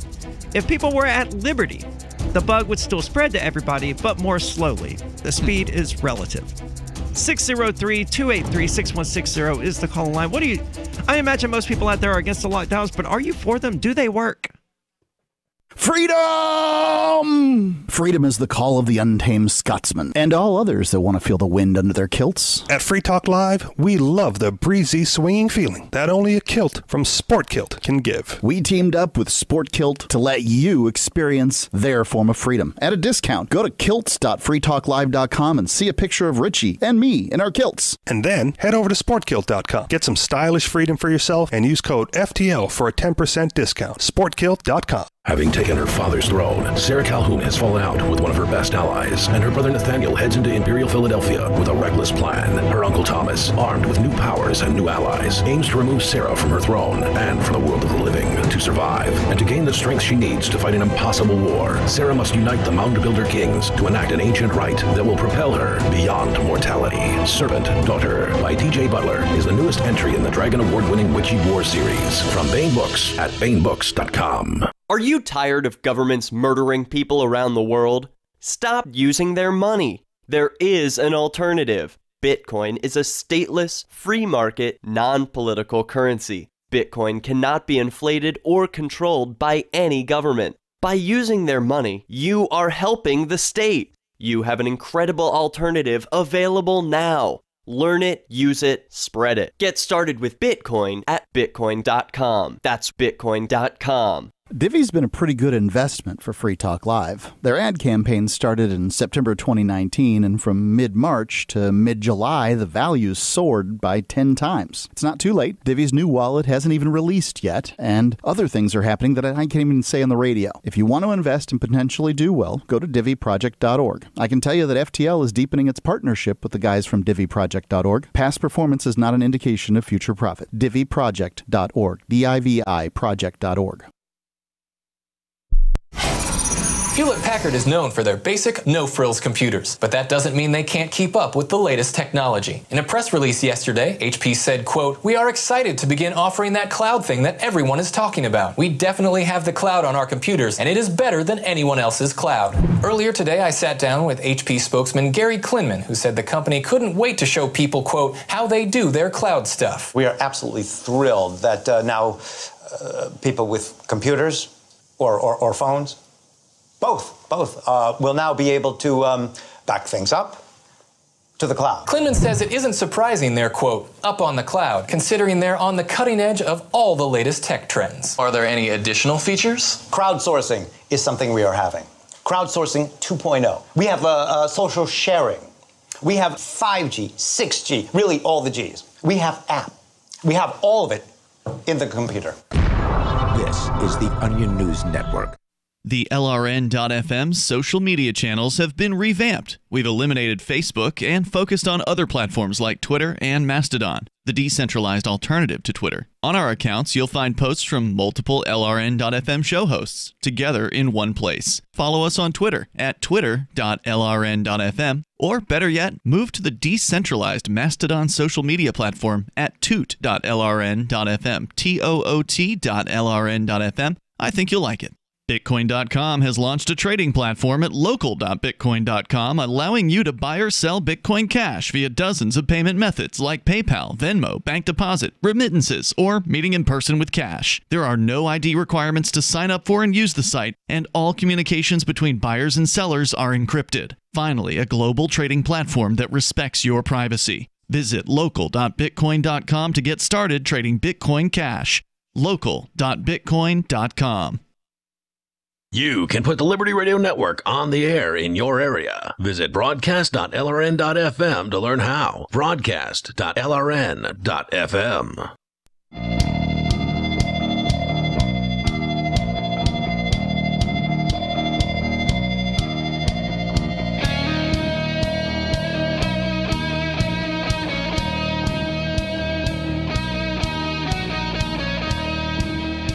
It's Free Talk Live, talk radio that you control, which means you can call in and talk about anything that's on your mind. 603-283-6160. And I had my favorite restaurant, the Jamaican place, for dinner today. But Ian, you actually were over at a different restaurant helping them set up AnyPay. Yeah, owner wasn't there. AnyPay, for those who aren't aware of it, is a system that makes crypto payments faster than ever. That is, if you're using the Edge Wallet, Handcash, Bitcoin.com, or Dash wallets. In those cases, your experience will be smooth, but some wallets just aren't ready for the new technology. And the people behind these wallets need to hear from you, the wallet users. Visit anypayinc.com/upgrade to learn why some popular wallets, such as Coinami, are incompatible with AnyPay 2.0, and reach out to the wallet programmers, encouraging them to make payments perfect at anypayinc.com/upgrade. It's truly amazing how quick they have made payment processing, like getting the notification that it's been paid before I even get the pop-up on my end that the transaction has been sent. It's absolutely shocking. So, good news. Brexit may actually happen. I never saw it coming. And I think I remember saying that, 4 or 5 years later, something like that. Yeah, it's been a long time. I think I remember saying around the start of this COVID nonsense, or, 6 months into it or something, that, COVID was going to outlast Brexit. Turns out it didn't. I don't know. They haven't actually done anything. They've reached an agreement, I guess. Well, yeah, there's been a whole lot of hot air surrounding Brexit, but not a whole lot of action. No, absolutely nothing has happened so far as far as I'm aware. And we knew it was going to be like this. I mean, yes, because they didn't want to do it. Well, I mean, some people did. I mean, that's why it won. The UK vote. Government didn't. Well, I'm sure some people in the government did. I mean, for some people in the state, it means more control, right? So, True. like, some people love the idea of a supranational government, like the EU or the Europe or the United Nations. United States is another example. But so some bureaucrats are enthralled with that idea, but others, I'm sure, would rather have their own little fiefdom where they have total domination. And so I think you're going to have a split in between the government guys on this. I like the idea of the UK leaving the United Nations, oh, not the United Nations, the European Union, simply because I do think that, smaller government is somewhat easier to hold accountable than larger governments. Mm-hmm. And it frustrates me that people don't realize that the United States is the same sort of supranational apparatus that the European Union is. But the brainwash of what a state is has corrupted people to the extent where they think it's just some sort of principality or just a region, a district, or whatever, instead of an actual sovereign state. But Boris Johnson has held these glad tidings of great joy in a Christmas message on Christmas Eve after sealing his £660 billion Brexit trade deal The PM gave the nation an early Christmas present as he secured this historic agreement, which finally sees the United Kingdom take back control from the EU and ends 4 years of bitter wrangling. So it's over. So this is it? Well, this is the trade agreement, right? Okay. Wasn't that what they were waiting on? I guess. Grob in our chat room right now is saying Brexit happened. And I guess he means what you're talking about. This is it. Is this the final? Is it done? Piece of the puzzle here. I mean, it's hard to know. These processes are so political. They're so drawn out. They're so long. They're so boring. It's hard to really know when it started, when it ended. I mean, how can you tell? Like, what makes it clear that Brexit has happened? Are there now checkpoints at the border where there weren't before? I mean, what is it that how do we know? How can I be sure about this? Phone lines are open, 603-283-6160. So this trade deal is 500 freaking pages. Get reading. Yep.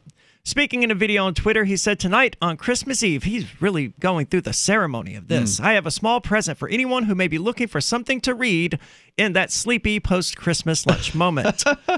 And here it is, a 500-page piece of legislation written by attorneys and lawyers that no one but attorneys and lawyers will understand or even care about. A deal to give certainty to businesses, travelers, and all investors in our country from January the 1st. Oh, so evidently it went into effect January the 1st? A deal with our friends and partners in the EU. You remember the oven-ready deal by which we came out on January the 1st. That oven-ready deal was just the start. Weird idioms here, man. Yeah, that is strange. And I assume he's talking about January 31st of 2020, like almost a year ago, because as you pointed out, this crap has been going on for 4 years. So that's it. That's the good news from Brussels. Now for the sprouts and British people. Mr. Johnson, it's just weird idioms, the man. Sprouts. Yeah. He received another boost last night as someone in Labour vowed that they would back the deal, meaning it's likely to sell through the Commons next week, which of course would be this week, and I don't have an update. If I was good at my job, I would. Scottish fishing bosses yesterday branded the Brexit deal hugely disappointing, but they're still, they haven't even seen the full details of the agreement. I look forward to the United Kingdom seceding from the European Union, and I hope they're more successful with it than certain states were from seceding from the United States. He told the nation at a momentous press conference on Christmas Eve that Brits were right to take back control, and his deal delivered what they voted for back in 2016. Wow.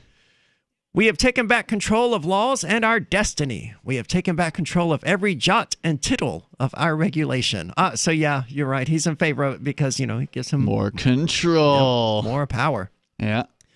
In a promise to Brussels. I mean, ultimately, I support all secession movements. I don't care. Even this one. If it's a socialist movement, if it's a tyranny, that they want to have to enforce on themselves, because I don't want to see more centralized governments. I mean, ultimately, a massive EU is more controlling than, likely a British government. But even so, if the Britons want to have a more controlling state, then let them have it.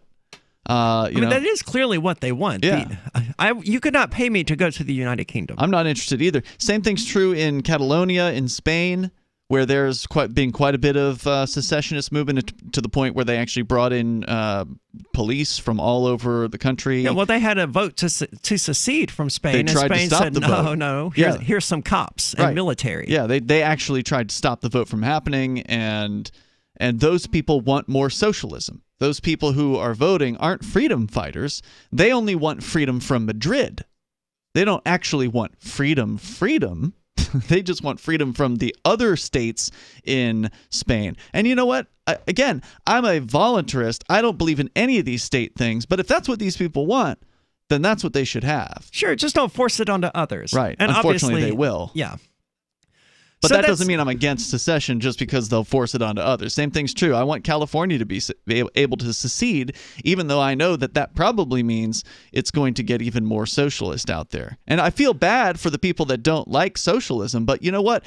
You've had a chance to get out of there. Maybe you should actually do it. Maybe you should actually pick up your life and leave California. Now, whether you go to South Dakota, whether you go to New Hampshire, whether you go to Texas, whatever it is that you think is more appropriate for you, you probably don't belong in a socialist hellhole if that's what you don't like. Why don't you get out? Yeah, and if you're pro-freedom, try New Hampshire. There's a festival coming up this year. We'll tell you all about it. It's going to be great. It may be the only thing happening this year because the United Kingdom's also going into another Tier 3 or Tier 4 or Code Red, whatever the crap they're calling it, lockdowns for 6 freaking weeks. 603-283-6160 is the call-in line. 603-283-6160. Pounds and pounds of fur. Our hairballs have hairballs. Our cat Mama, she's 10 years old. She has dandruff and an oily coat. I have 2 cats, Zippy and Daisy. Daisy sheds like crazy. If you love your pets as much as I do, you'll want to do what's best for them to live long, healthy, happy lives. DINOVITE.com. I just tried this wonderful Catalicious Dynavite for cats, and my cat has been on it for 2 weeks. She is not scratching anymore. She's not chewing anymore. It is just the best. I was thrilled when I heard Dynavite for cats was coming out because I'd seen the changes in my dog. To introduce my cat to Dynavite, I took the advice from Dynavite and put their food on top of just a scoop in the bowl, just to get them used to it, because I know if I even switch one little thing, they put their nose up to it. There was not one problem. Dynavite for life. You won't believe how happy your cat will be. DINOVITE.com.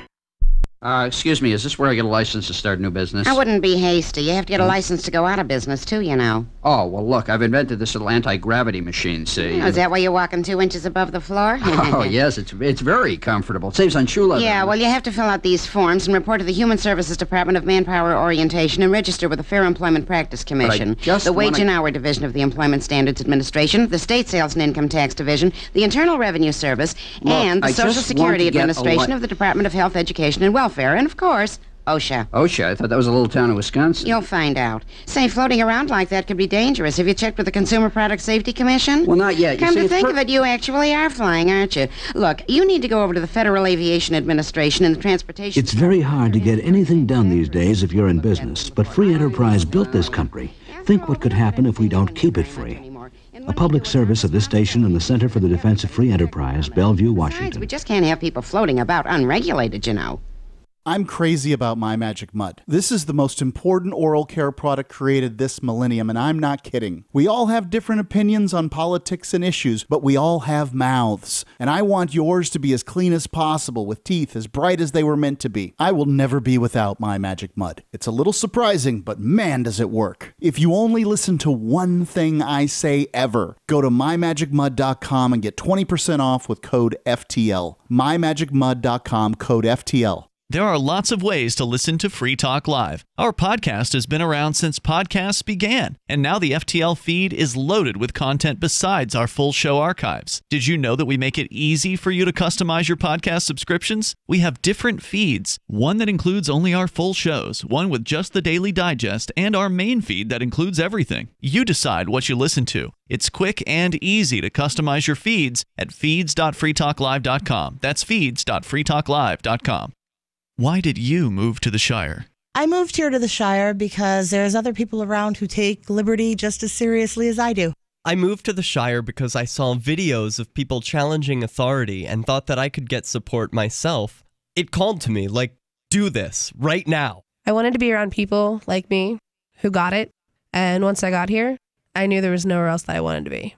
I've always wanted to change the world, so I moved to the Shire to join people who were actually working towards doing the same thing.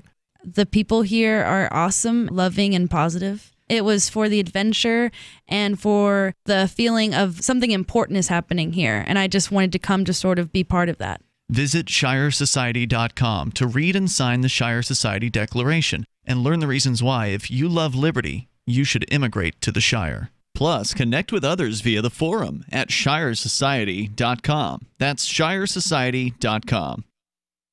Help get LRN.FM into more ears. Visit promote.lrn.fm for a free bumper sticker, flyers, banners, graphics, and more. Promote.lrn.fm.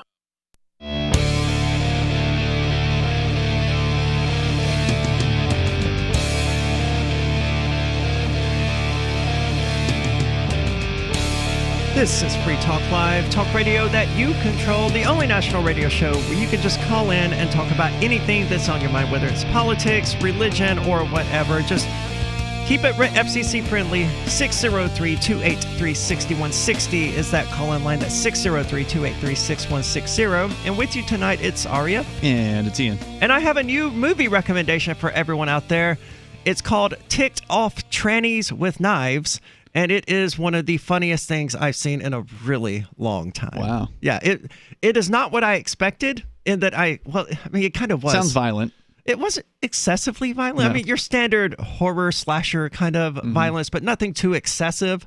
But it had some really clever moments and some really surprisingly thought-provoking dialogue at times about what constituted gay. Was a interesting conversation they had during this movie. So if you get bored and you want to watch something, that's what I would recommend.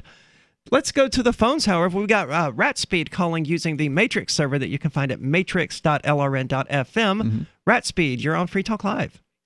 Evening. Hello. I was wondering if you, either of you, or if anyone in the studio have watched the recent video. It's three days old now, but protest that happened in a public area in London where people were being arrested for hugging one another.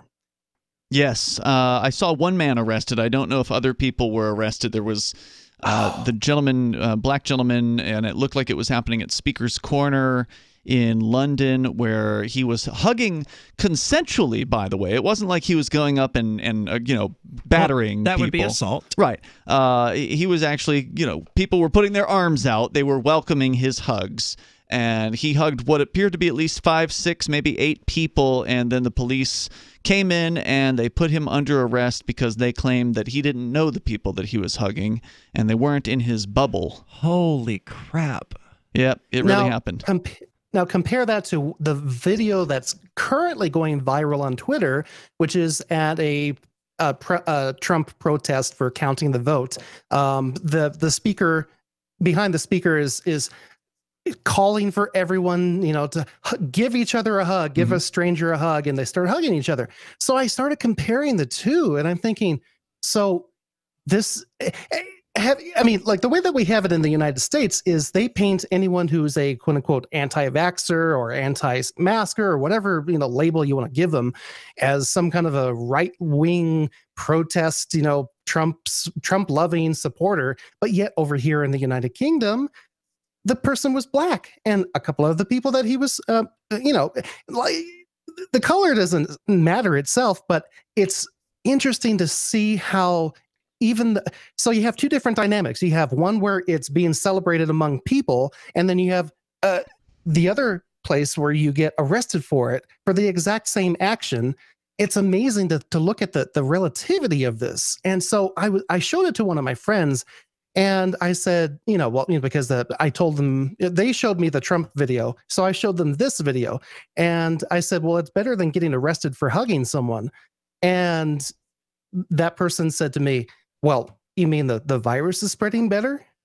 And I'm like, no, you don't understand. This is a voluntary interaction between two people. I said, imagine if I went to go visit you and, was having lunch with you out on a public street, and I give you a hug, and we both get arrested for it. That's essentially what just happened here. And I was trying to get it through their head, and I don't know. It's so frustrating. Now I live in Nevada, and I go outside without a mask, and it's actually pretty nice here. Half the people have masks around, half the people don't. Sometimes people are hanging around in groups with masks on. Okay, I can understand. Maybe they have some fear behind it, but sometimes I see people walking absolutely by themselves with no one around for hundreds of feet with a mask on. Yep. I'm like, it's a beautiful day out. Why do we need masks? The wind is going to take whatever virus you might have. Let's say if we got like the most virulent virus ever, the moment that you breathe out, it's going to float out into the breeze. It's going to go across the river into the ocean. Like, why do we need? And it's fear, just straight up fear. That's all. It's straight up fear. Yep. Now, I had to have some emergency, some elective surgery recently, and I had to travel to California, right? And so I'm sitting there in the quad without a mask on. I'm just, looking around, everyone's giving me the weird eye because this is California and I don't have a mask. And then I started noticing things. The doctors were permitted to go in without getting their temperature checked. That's interesting. And then I noticed that the tram, there was like a golf cart kind of tram that was carting people around. They had plexiglass around it. And I'm thinking, there's a virus going around. Why are you trying to contain people inside a non-porous surface instead of letting the breeze get some fresh air and like I said, let the virus go out? People are not thinking. People are, it's so frustrating. They're letting the government do it for them. They figure, well, I'll just do what I'm told. These politicians, they're talking with the experts, the doctors, they're the experts, even though other doctors are saying the opposite thing. But they've chosen the political experts that they're going to just believe everything they're told because they don't want grandma to die. And it's getting to the point to where people are being arrested and other people are saying, okay, that's fine.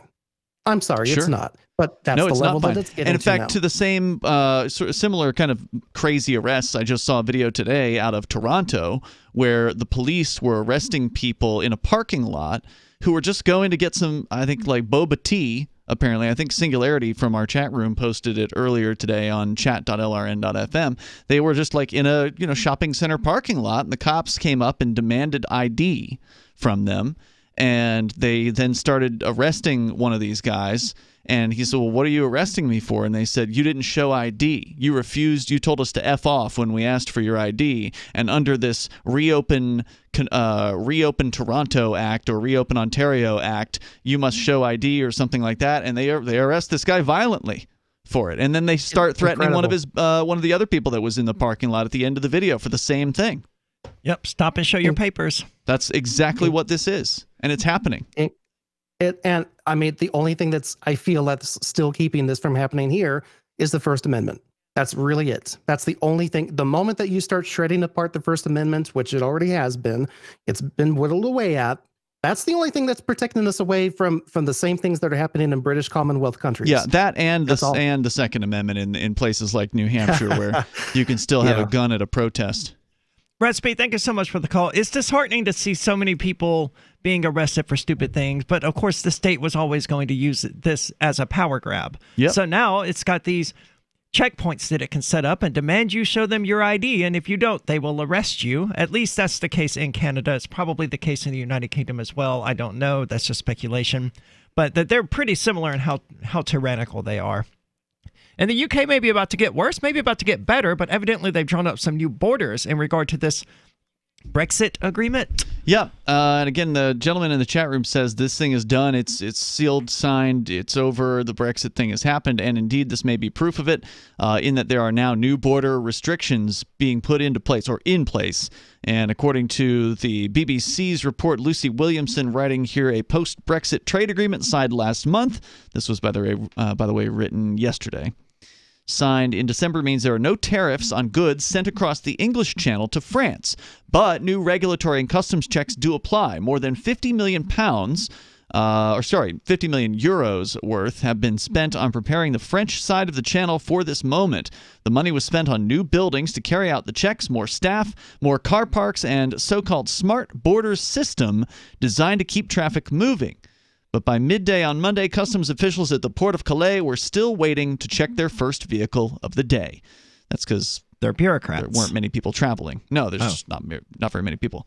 It was a similar story at the Channel Tunnel. France's new smart border system designed to move most of the customs process online appeared to be working smoothly. Only lorries that require extra checks are being stopped. The president of the Calais port said Brexit is not synonymous with congestion. But it's too soon to cry victory. Commercial traffic across the channel was less than 20% of normal levels on Monday, and the major test will come in the next few weeks when smaller companies return and volume begins to grow. So there are some new requirements. There are new border checkpoints. There is the expectation that trade at the border is going to slow down a bit. As of right now, we don't know how it's going to end up because the traffic is just too light due to the holiday. And Brexit just happened. It'll be interesting to see what comes next. I wish the people of the United Kingdom the best of luck. I'm grateful to have heard from some of our satellite listeners recently. I appreciate knowing that people are out there who like what we do and are willing to support it financially. LRN.FM's free-to-air satellite feeds blanket most of 2 continents. It was my goal to put our channel there so people without internet could receive our programs and feed pirate radio stations. We started a fundraiser on Patreon a few years ago to back the satellite channels. I recently announced that I was considering canceling the feeds, and donations increased from 15 to 20% of our costs, which are around $1,000 per month. That's a good start, and to incentivize more contributions, the Shire Free Church will be matching every dollar. Can we reach $500 per month? With your help, we can. You can join our satellite fundraiser for just $2 a month at fund.lrn.fm. If we raise enough to keep both of the channels on the air, awesome. If we raise more, I'll add more channels. If not, we can shut them down and go internet only. It's up to you. Thank you for your support. fund.lrn.fm. There are basically two types of advertising, direct response and branding. Radio's great for direct response with its low cost to listener ratio, but audio can't be beat for branding, which is a longer-term endeavor. You want to be the first thing that someone thinks of when they think about your product or service. If you have a local business that you want kept top of mind in your community, call the station. If you need national reach, Free Talk Live's got around 200 radio stations, millions of monthly listening sessions, can suit all budgets, and if we don't think we're right for you, we'll tell you. Email me, mark@freetalklive.com. What if you want to hear the latest episode of Free Talk Live, but all you have is your phone, you forgot to download our archive, and you have no data connection? You can call our Listen line at 641-793-0191. That's a long-distance number, so you may incur charges. If not, listen as long as you want. 641-793-0191. The Free Talk Live Listen line, 641-793-0191.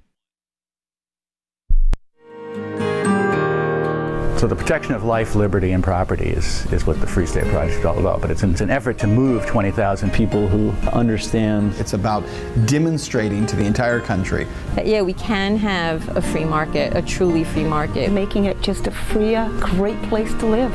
It's the world's largest voluntarist libertarian community, and it's only getting bigger. That's amazing, to be able to move to a place where other people passionately believe in being free and independent. What the Free State Project is managing to do, though, is to put their money where their mouth is. It's physically getting up across the country and saying, let's go someplace and let's demonstrate the power of these ideas. There's a lot of kind of philosophy that surrounds liberty. There's a lot of thinking about it and talking about it. But here in New Hampshire, people are doing it. 101 Reasons Liberty Lives in New Hampshire, a documentary by Free State Project Early Movers. Watch it free at 101reasonsfilm.com. 101reasonsfilm.com. Tired of cancel culture? Sick of mega tech corporations holding an axe over your head? Join the LRN.FM Matrix chat server. It's self-hosted, so no one else can tell us what to do or say. Don't like the existing channels? You can make your own. You can even connect into some of our channels from other Matrix servers. It's federated. For the full LRN.FM Matrix experience, though, you should join our server via the step-by-step instructions at chat.lrn.fm. Chat.lrn.fm. Looking for a great real estate investment? Consider New Hampshire, which is ground zero for the Liberty Movement. Your first call should be to Mark Worden from Porcupine Real Estate. He's more than just a real estate agent. He's your New Hampshire concierge. Where are the best places to live? Do you want farm, city, the burbs, or forest? Do you want a duplex or multifamily building so that renters pay your mortgage? There are homes in all price ranges in New Hampshire, and Mark can help with financing too. Invest in liberty and property. Mark Worden can help. PorcupineRealEstate.com. Some of our live shows are streamed in HD on Twitch. Please follow and share at twitch.lrn.fm. That's twitch.lrn.fm.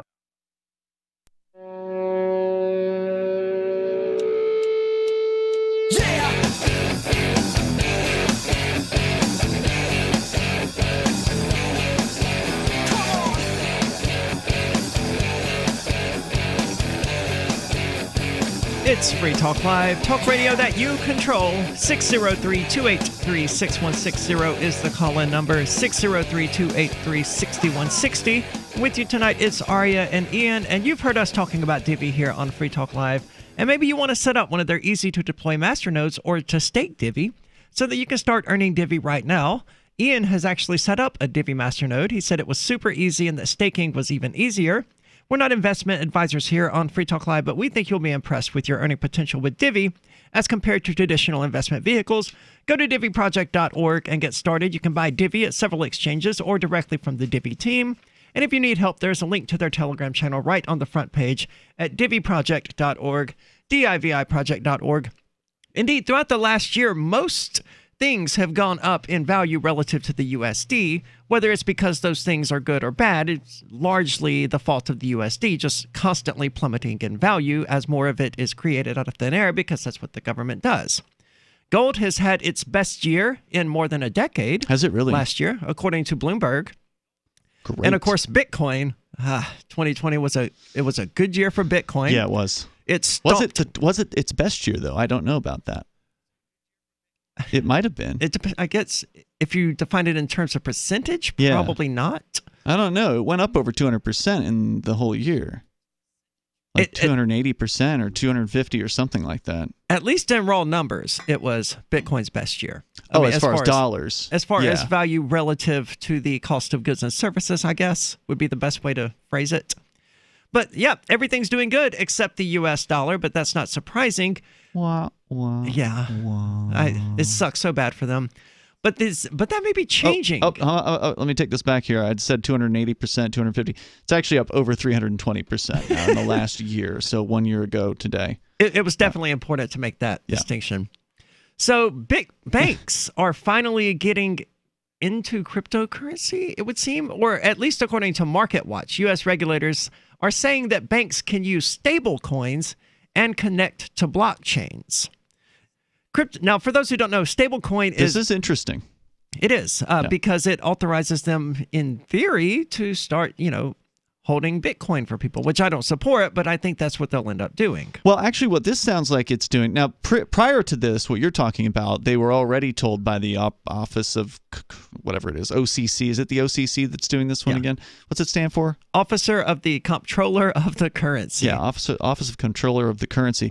They had come out with a ruling earlier that banks were allowed to hold cryptocurrencies for people. So this is different. This is saying that banks are allowed to transact, meaning interbank, meaning bank to bank. Okay. They're saying that now if you have a bank and Citibank is a bank, that the two banks can now send stable coins instead of using the FedWire or ACH or whatever. Okay. So this is even a big bigger deal. than I expected. Yeah.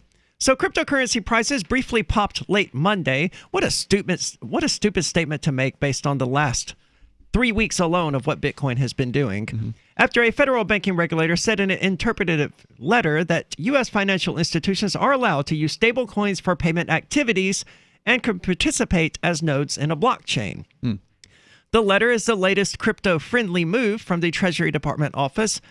Our letter removes any legal uncertainty about the authority of banks to connect to blockchains as validator nodes and thereby transact stablecoin payments on behalf of customers who are increasingly demanding the speed, efficiency, interoperability, and low cost associated with these products, which is an excellent point. I'm surprised. Yeah, I got to say I'm surprised to see this happening with federal regulators being so welcoming towards crypto, letting banks do these things, because the banks, as you and I have learned, are deathly afraid of cryptocurrency.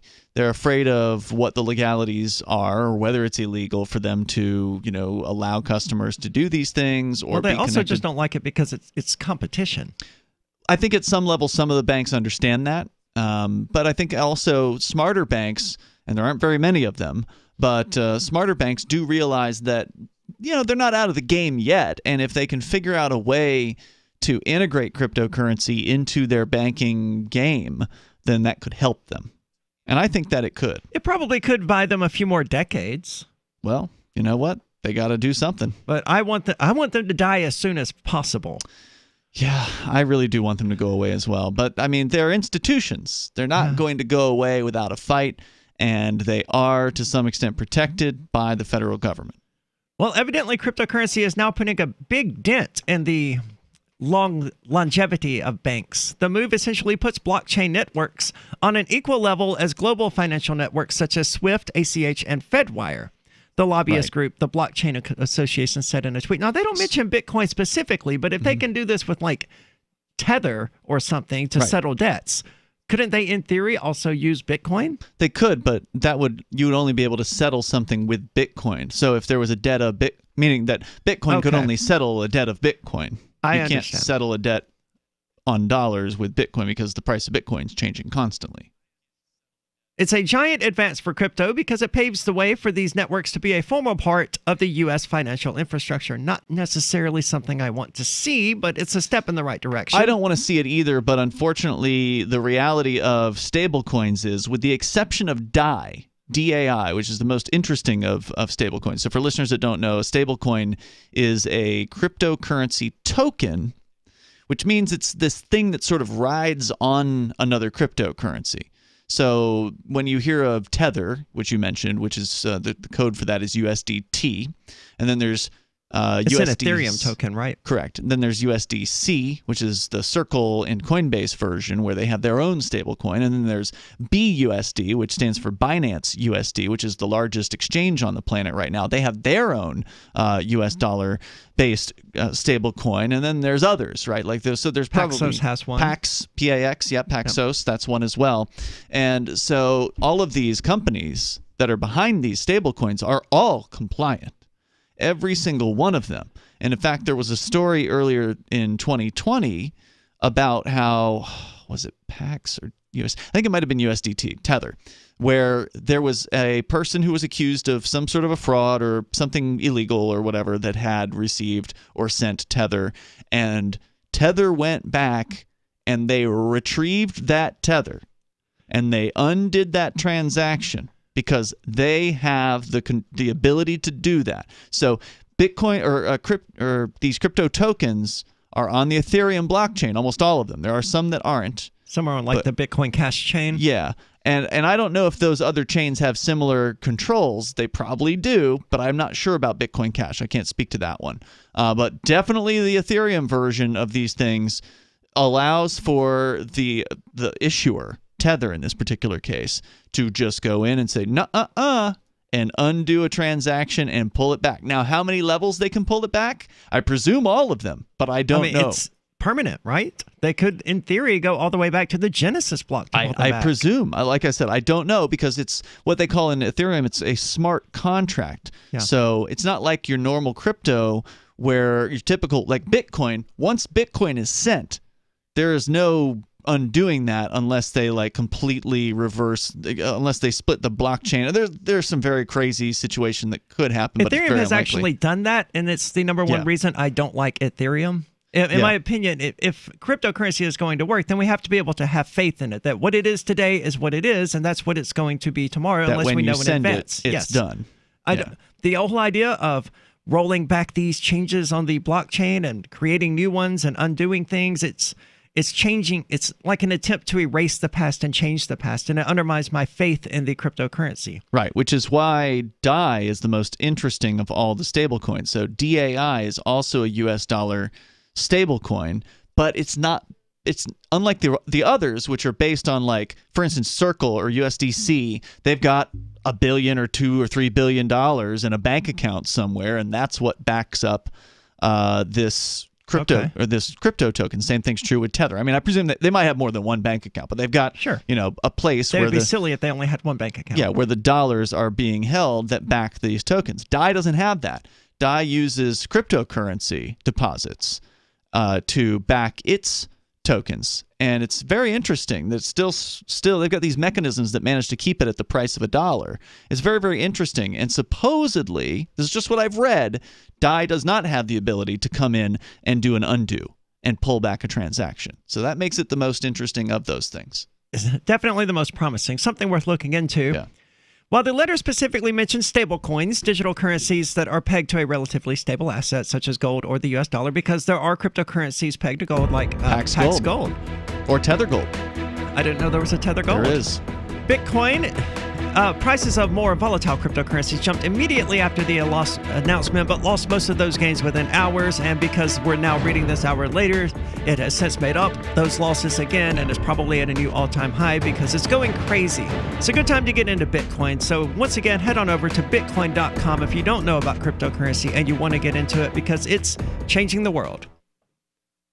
Does this ever happen to you? Moments after you're introduced to someone, you forget his or her name. It's a common faux pas you'll want to avoid, especially if you're a job seeker. And even if you're not, here's a tip. As you are being introduced, and while you're still shaking hands, smiling, and making eye contact, say the person's name aloud. Not only does that make a deposit in your memory bank, it acknowledges the other person. And that is more than a nuance, as is maintaining eye contact.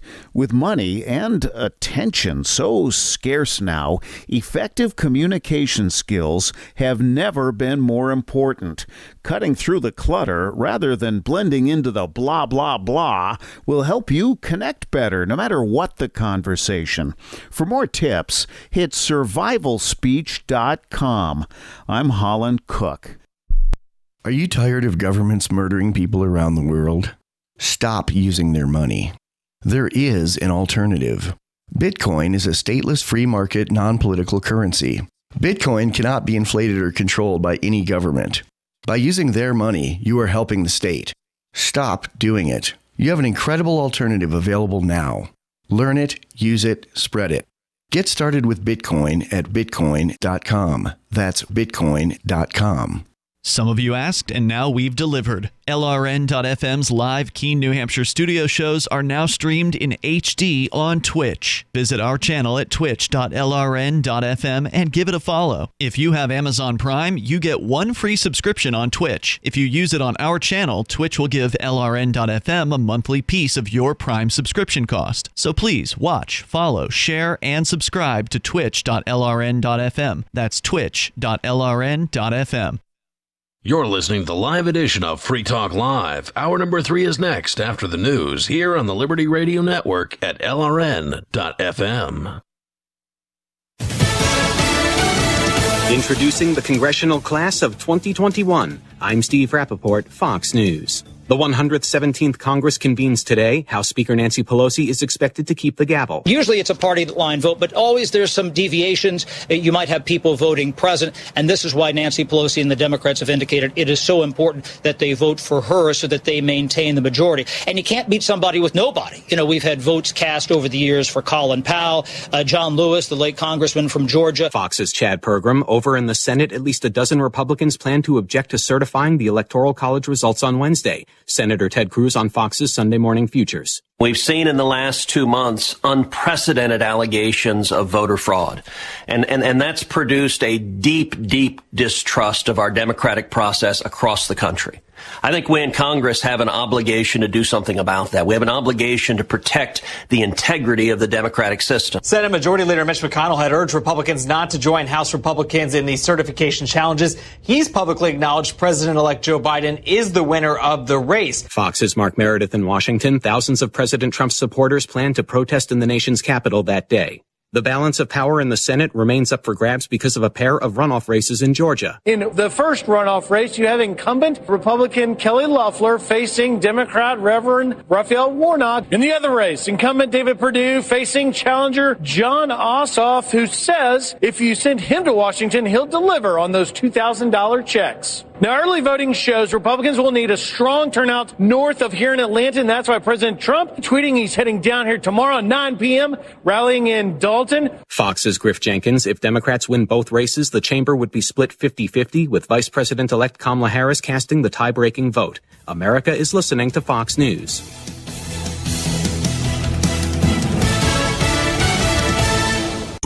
Why are you still going to the post office? Do it all online with Stamps.com. Avoid trips to the post office, print postage, send invoices, letters, or packages, and schedule pickups right from your home or office, 24/7. Get close to 10% off first-class stamps, up to 40% off priority mail, and up to 62% off UPS shipping rates. Go to Stamps.com, click on the microphone, and enter code FOX for a 4-week trial plus free postage and a digital scale. Stamps.com, code FOX. Tens of thousands of Iraqis gathering in Baghdad to mark 1 year since the killing of a top Iranian general in a U.S. drone strike. Iran responded to the death of Qasem Soleimani by launching a barrage of missiles at bases in Iraq. More than 100 U.S. troops suffered traumatic brain injuries in those attacks. So far, COVID-19 vaccination targets for the American people have fallen well short of promises. Dr. Monsef Slaoui, top advisor for U.S. vaccine development, says there must be a better effort in getting vaccines to people. He feels the inoculation rate will rise, but said on CBS Face the Nation they need help from states to determine where doses should go, whether it's health facilities or drugstore chains. That has to be done with people that have granular knowledge of their population, their movements, where the older people are. Dr. Slaoui says not only will getting past the holiday season help numbers, but there is the promise of yet another vaccine approval that could come in a matter of weeks.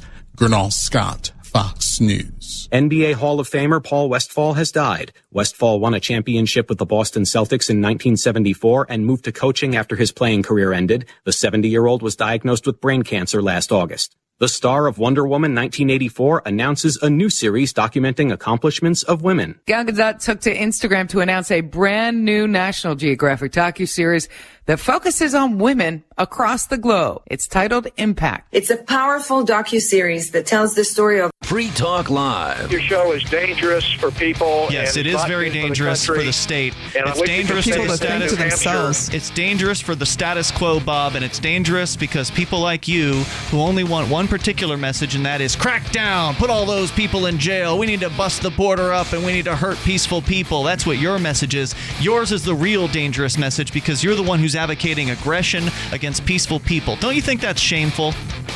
No, I think if it's against the law, you shouldn't be advocating against the law. I'm for the law. Ding, ding. And if you break the law, Hey. it's In the 1860s, it was against the law for black people to escape from their masters. Do you think they should have been brought back? no. Okay, you're a lawbreaker. The United States made it against the law for Indians to mix with white people. Do you think that that was a good law? No. Free Talk Live, 7 nights a week from 7 to 10 Eastern, live on the Liberty Radio Network at LRN.FM. Did you know that 35% of high school girls report that they've only had sex with 1 or 2 partners a year, instead of having the living shit out of them by any guy they see?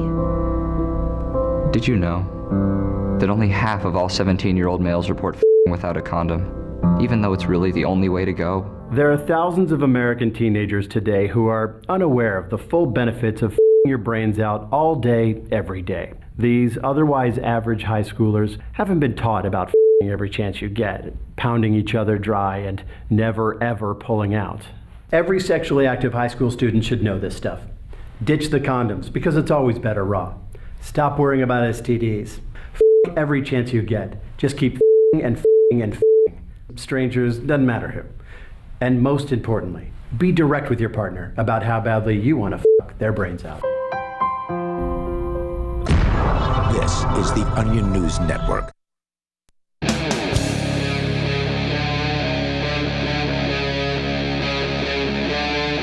Free Talk Live.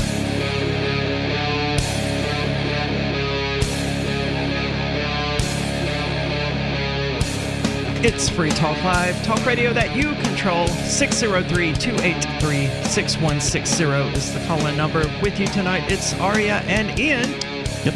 And we're talking about the latest cryptocurrency news. Evidently, Bitcoin, they're saying, according to MarketWatch, that it initially gained more than 5%, but was last up just 1%.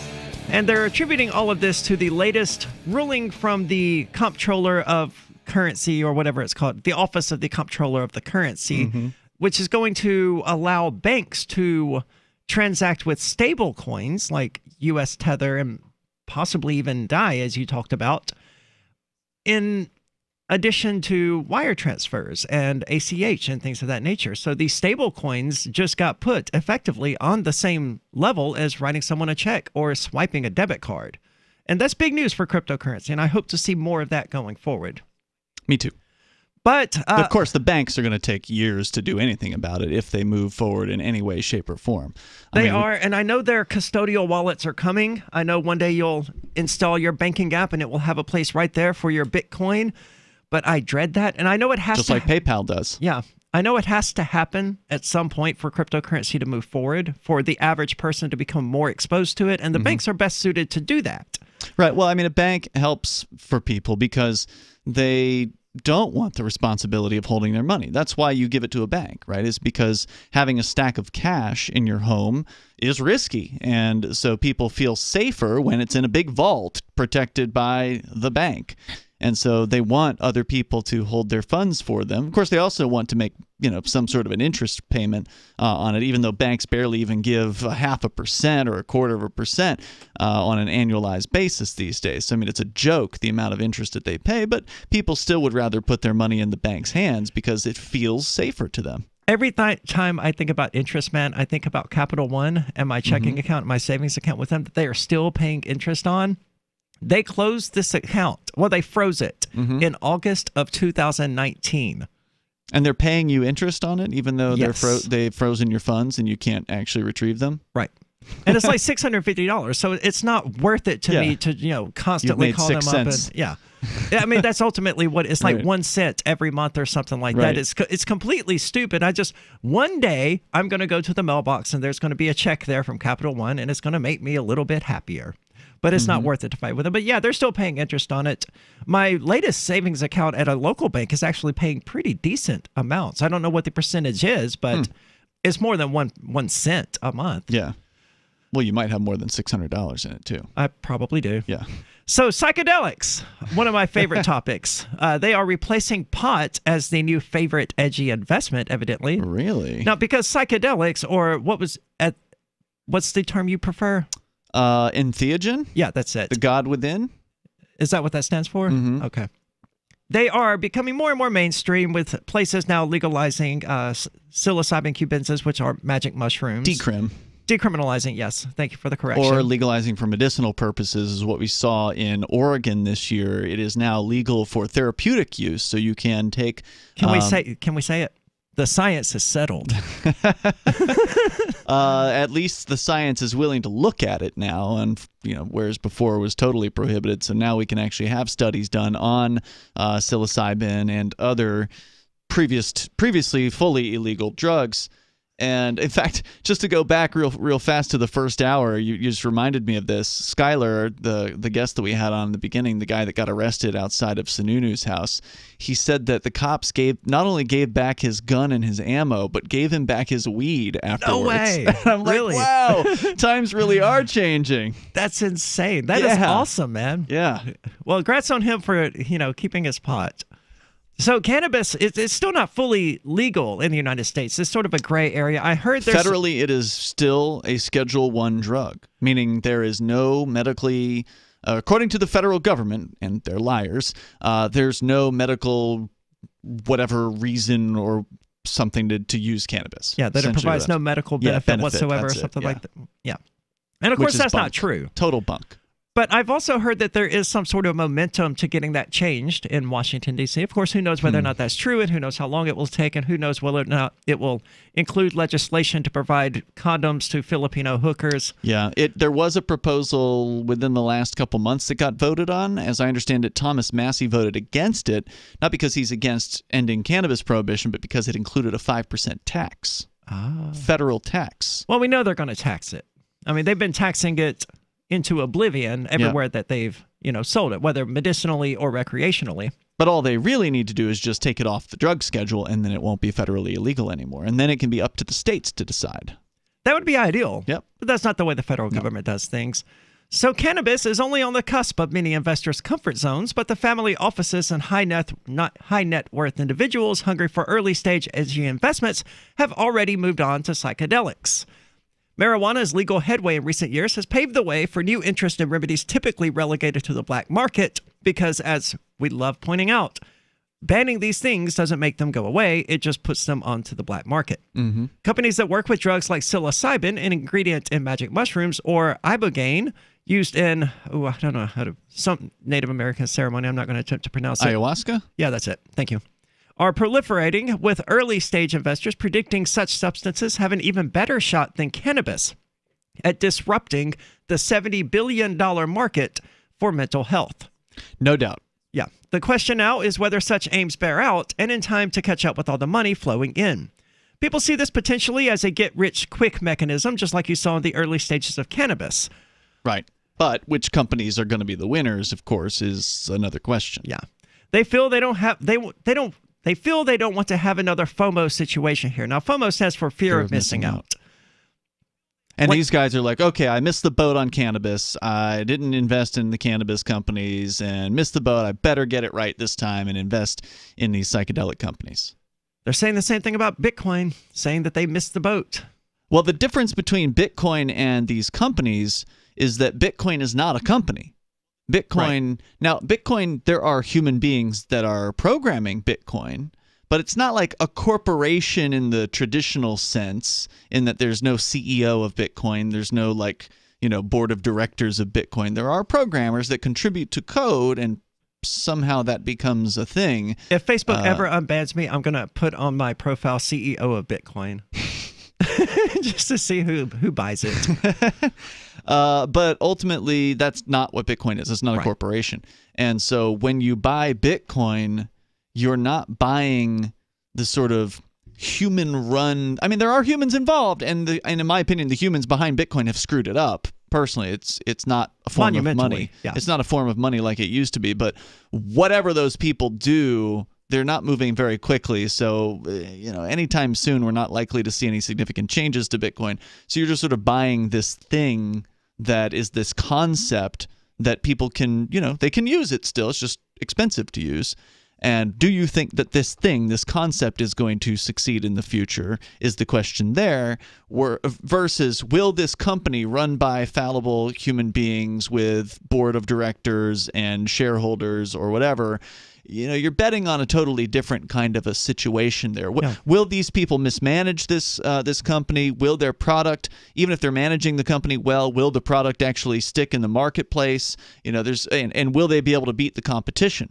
Now, I mean, somebody could say, well, Bitcoin has a bunch of competition too, and it's true. Sure. One of these other cryptocurrencies. There are a ton of cryptocurrencies. Right, and one of them may rise to the point where it finally defeats Bitcoin and knocks it from the top of the heap.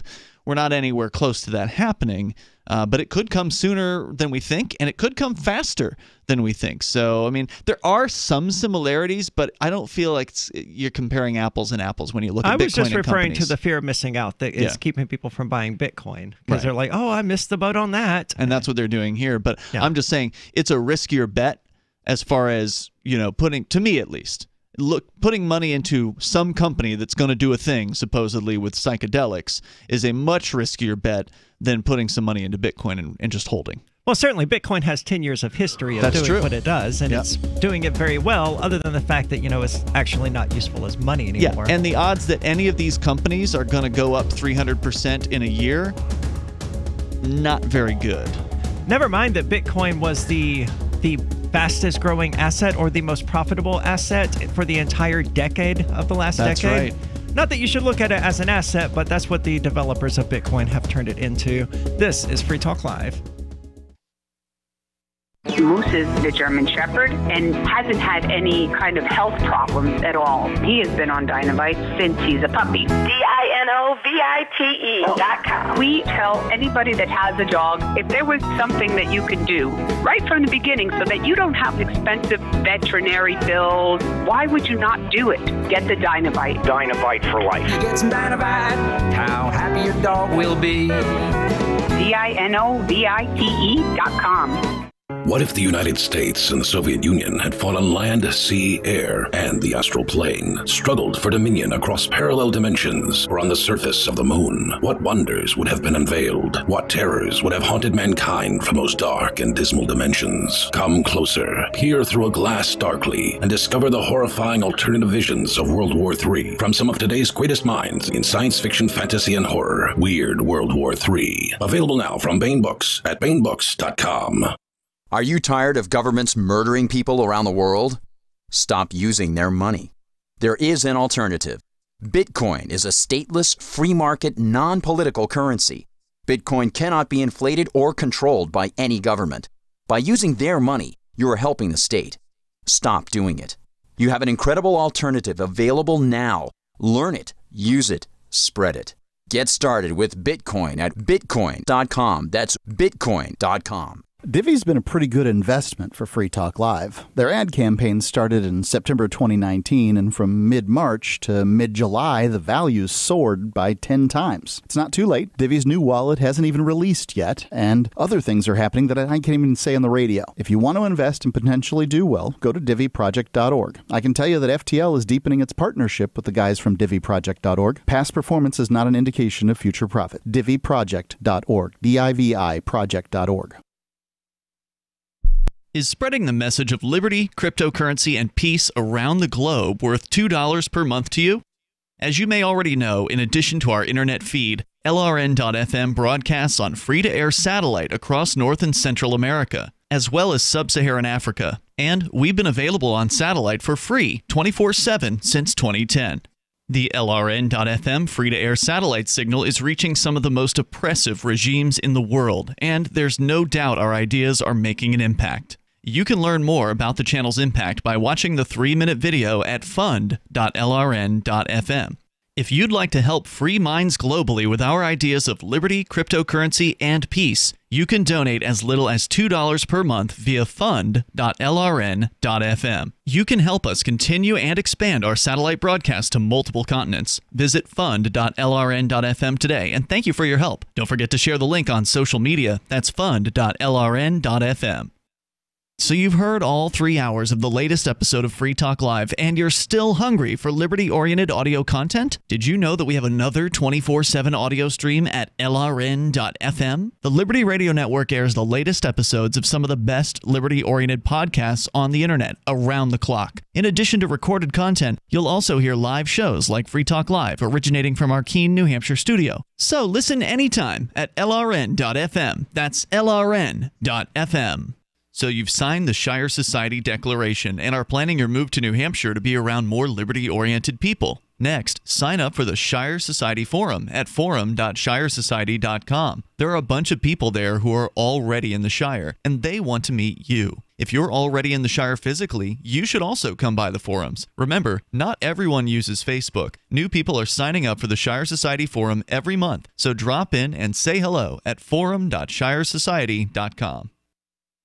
Love what we do? Please help support our international satellite channels at patreon.lrn.fm. That's patreon.lrn.fm.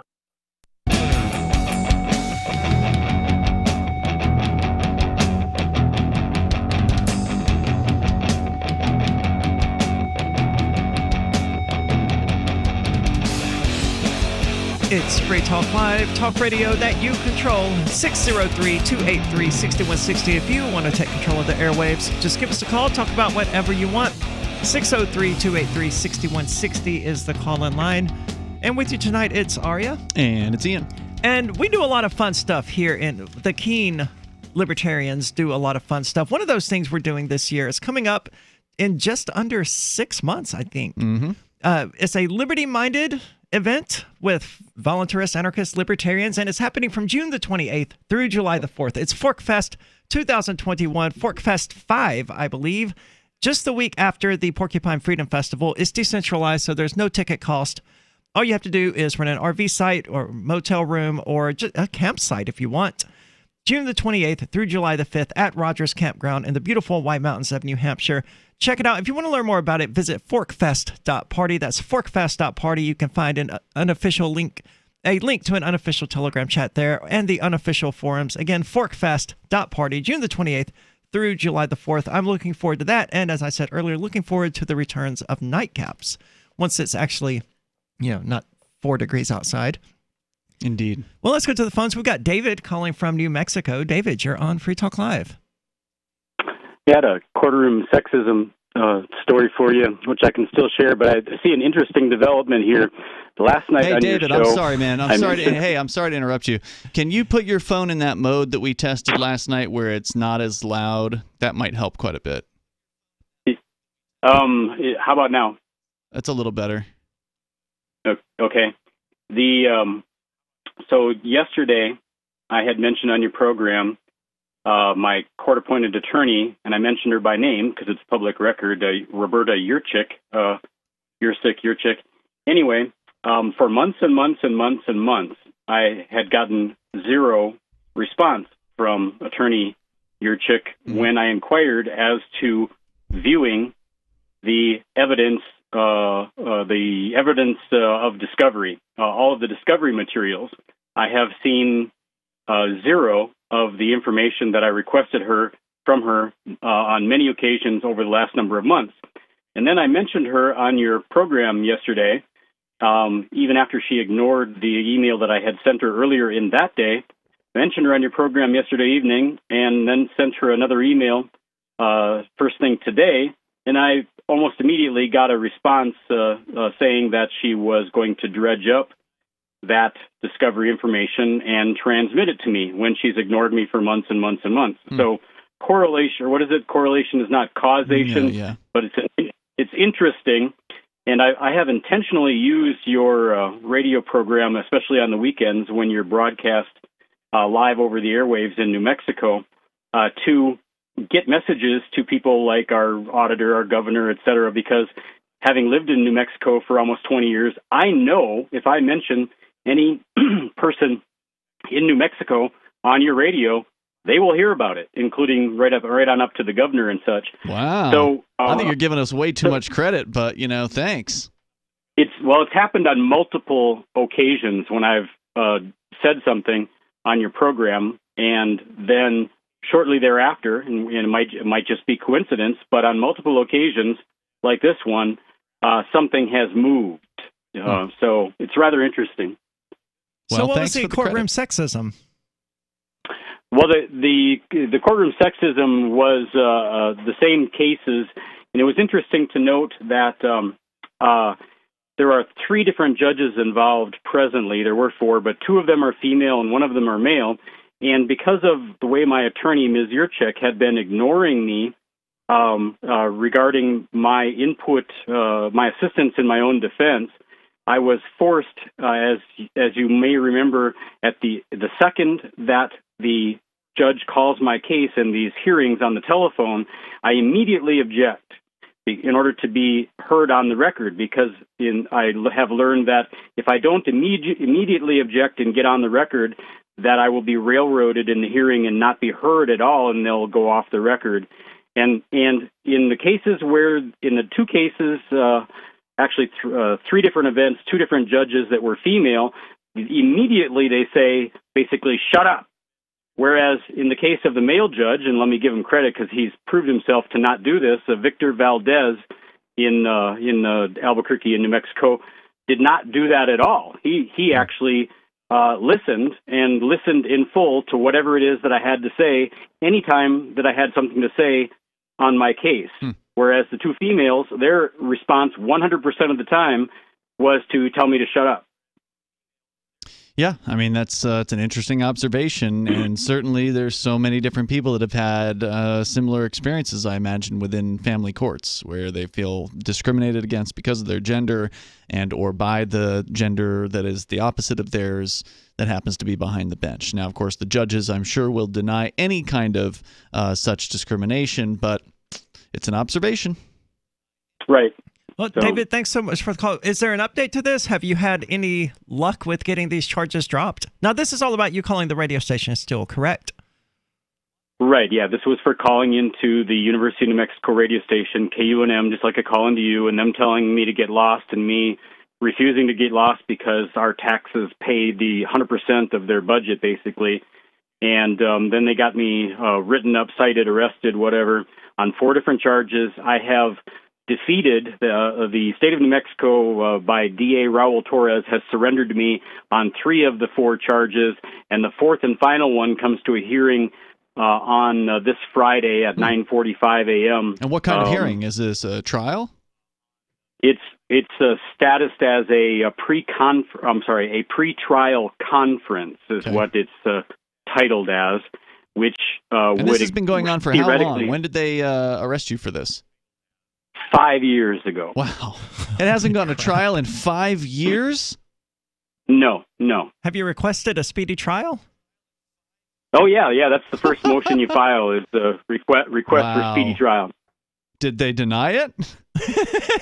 Oh, no, they have been giving me my speedy trial for the last 5 years. This is it. Okay.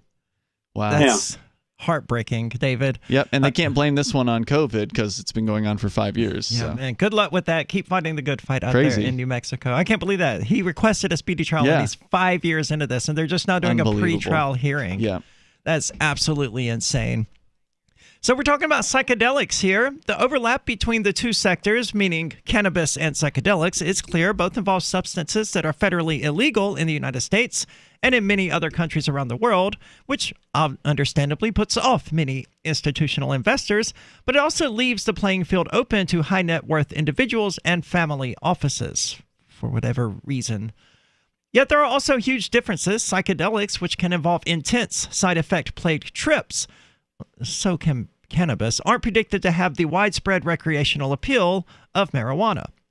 And with all the talk about microdosing as a productivity booster or mood hack, which has little to do with the narrow regulatory pathways these psychedelic startups are treading, there's a fear the market could see a bubble just like cannabis did. Now, microdosing is actually a way that these psychedelics actually could become at least as popular and as purchased as cannabis. Absolutely. People just taking a few mushrooms or, a small dose of mushrooms. Right. Be more productive. And I hate the term hack. We put life hacks and mood hacks and all this other crap. Oh, I hate that they even included that. But anyway, psychedelics. What do you think? 603-283-6160. Should they be legal? Doodle, Stuart, Harold, and Pork Chop. Pork Chop, his beautiful blonde coat is very thick. He's an Akita, German Shepherd, Lab, Husky mix. They did a DNA test on the 4 rescues. The first year is just a complete retraining. Lots of love, discipline, and daily upkeep. I'm a registered nurse and a personal trainer. If I eat healthy, then my dog should eat healthy. DINOVITE.com. They need the vitamins and minerals that Dynavite provides. Dynavite is nutrition. Harold, the Border Collie Pit Mix, has the most beautiful jet black coat. Stuart, my rat terrier, has fur now where he never had it before. Doodle, he's a poodle cocker spaniel. His energy is tremendous. The Dynavite will make your dog happy, vivacious, jump up and down, wag their tails. It will make you smile. You won't believe how happy your dog will be. I get my Dynavite at DINOVITE.com. Hi, I'm Derek J. I don't want a politician to represent me.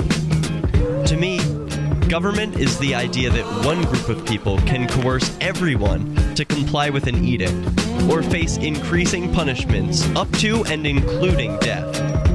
Despite perhaps the most noble of intentions, the best government services are a far cry from what could be provided for by voluntary interactions. Besides, the people who call themselves the government wage wars and put peaceful people in jail for crimes involving no victims.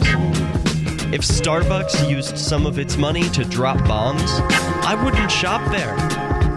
So why would I support the American empire? The empire does not require my consent. Derek J's Victimless Crime Spree. Watch it for free and order the Director's Cut DVD at victimlesscrimespree.com. That's victimlesscrimespree.com. The new 4th edition of Healing Our World, The Compassion of Libertarianism, will take your understanding of liberty to a deeper level and has over 1,300 updated references, new cartoons, and a foreword by Dr. Ron Paul. With discounts for multiple book purchases, the 4th edition of Healing Our World is a great gift for the liberals, pragmatists, environmentalists, and Christians in your life who think libertarianism is cold-hearted. Get yours today at healing.freetalklive.com and use promo code FTL for a $5 discount. If you want to know the latest about Free Talk Live before we go on the air, all you need to decide is how you want it delivered. It's your choice. Visit news.freetalklive.com to receive our usually weekly news updates by email. Plus, we have a Twitter account at twitter.freetalklive.com, and you can follow us on the decentralized Mastodon platform at toot.freetalklive.com. So please follow us at toot.freetalklive.com and sign up for our emails at news.freetalklive.com. On Free Talk Live, we're bringing people to the ideas of liberty every day. From wrestling superstars like Glenn Jacobs. You guys really are having an impact, I believe. Like I said, a lot of where I am now is due to listening to Free Talk Live. You changed my mind on some very important issues years ago. To random people tuning in on the radio. I was kind of stuck in the left-right paradigm. I heard your show by chance on a Saturday night. From there, I went on, joined the Free State Project, and become an amplifier. So, I mean, that's really the reason why I amp is because I know that if it wasn't for you guys being on as many stations as you are, I never would have found the ideas of liberty. Your amp will directly change more lives by getting Free Talk Live in front of people looking for talk radio online and on the air. When you amp Free Talk Live, you get perks like access to the AMP-only Facebook group and AMP podcast. Visit amp.freetalklive.com. Now you can follow LRN.FM on the decentralized Mastodon social media platform at toot.lrn.fm, toot.lrn.fm.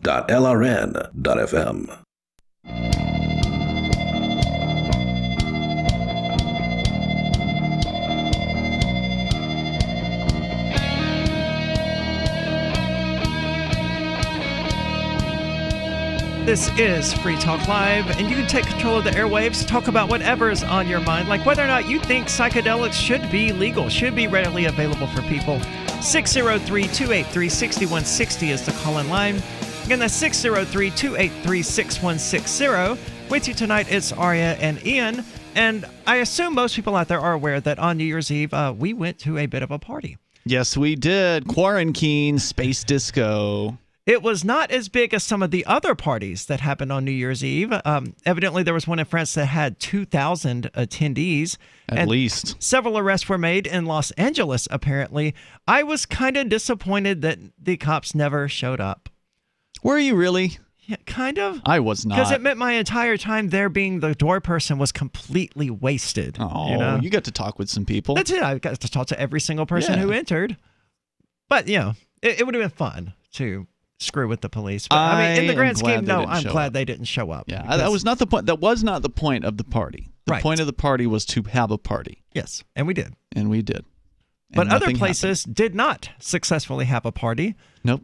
They failed, unfortunately. Well, they had the party, but they got cracked down upon, and it wasn't just France. Well, actually, France was interesting because the police failed at cracking down on that party. They actually retreated after the revelers threw things at the police and then lit one of their cruisers on fire, or lit like a police van on fire. So kudos to the French ravers, man. As long as they didn't hurt anyone.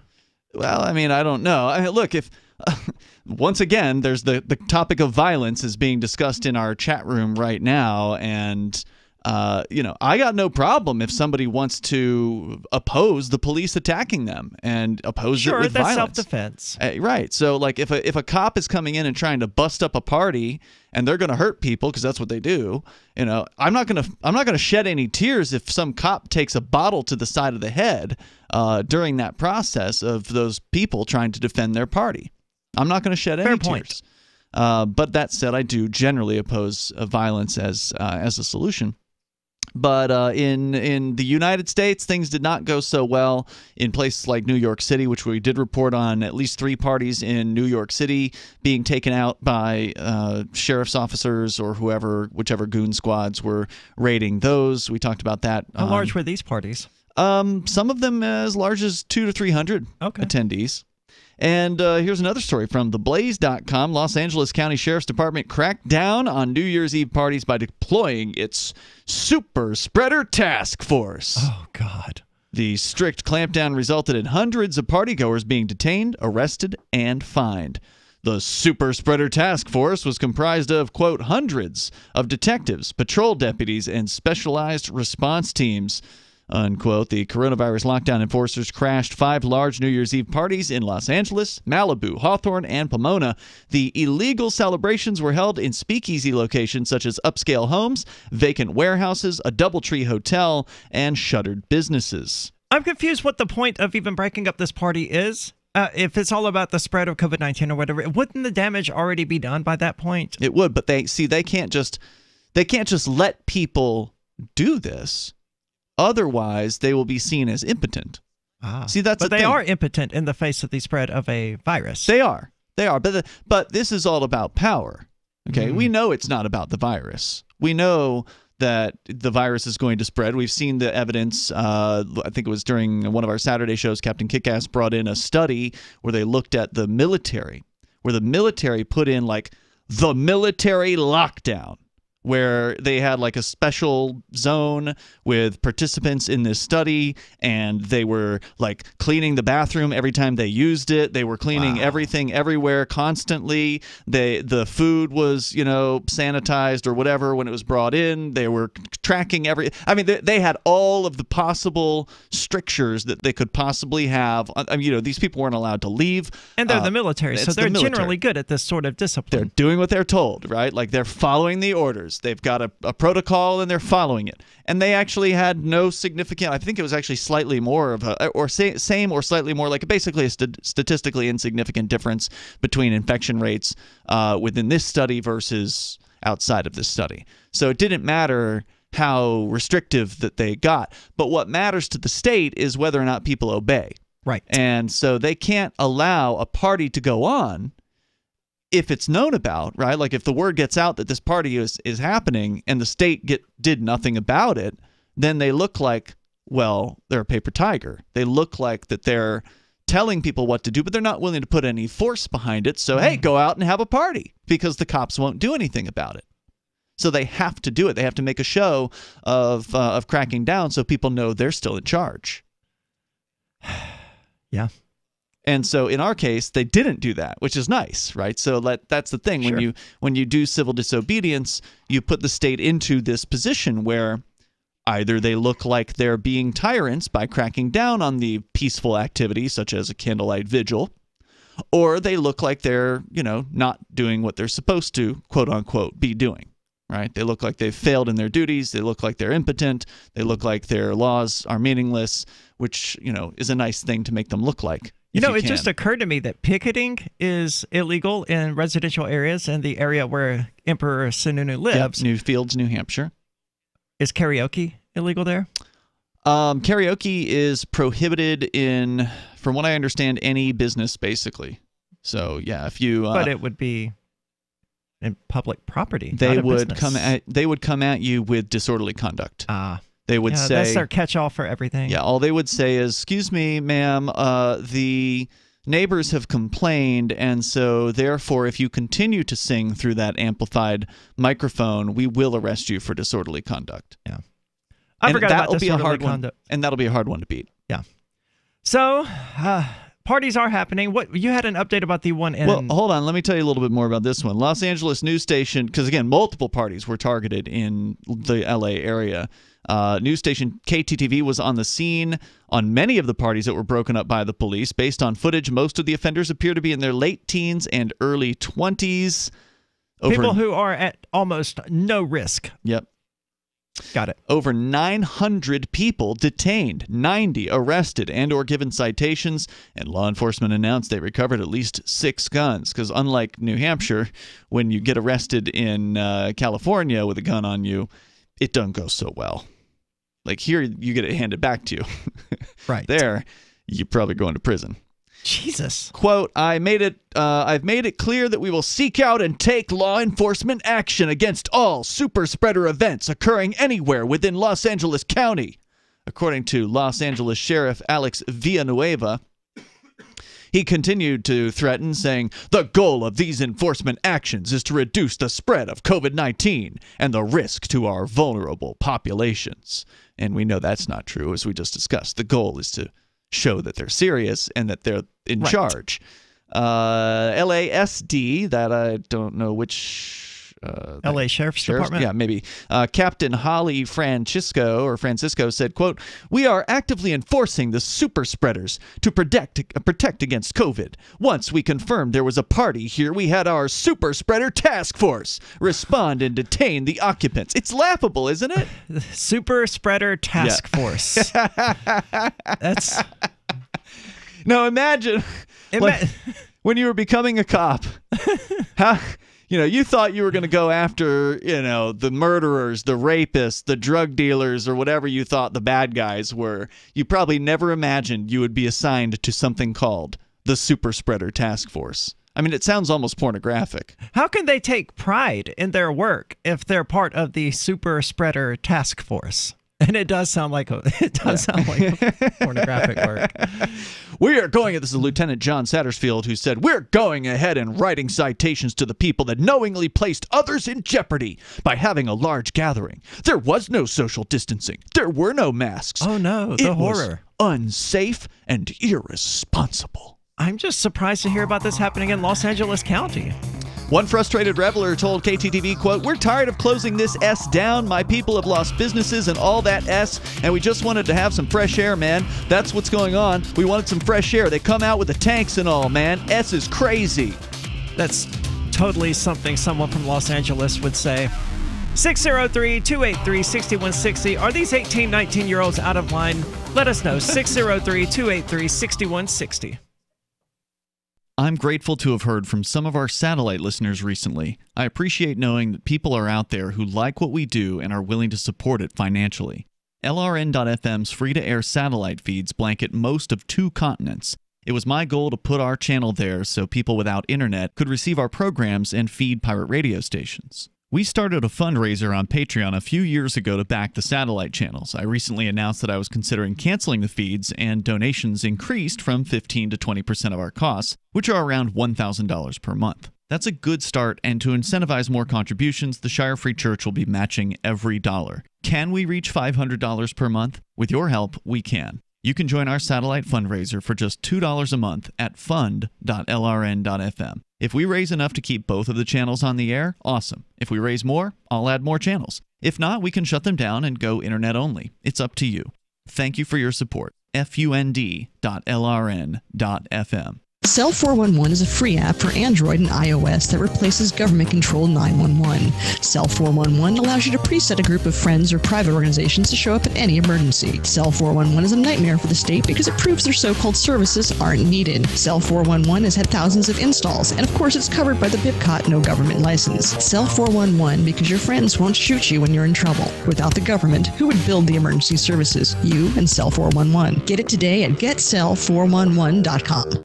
The LRN.FM social media channels have been revamped. We've eliminated Facebook and focused on other platforms like Twitter and Mastodon, the decentralized alternative to Twitter. On our accounts, you'll find posts from multiple LRN.FM show hosts together in one place. Follow us on Twitter at twitter.lrn.fm, or better yet, move to the decentralized Mastodon social media platform at toot.lrn.fm, toot.lrn.fm. I think you'll like it.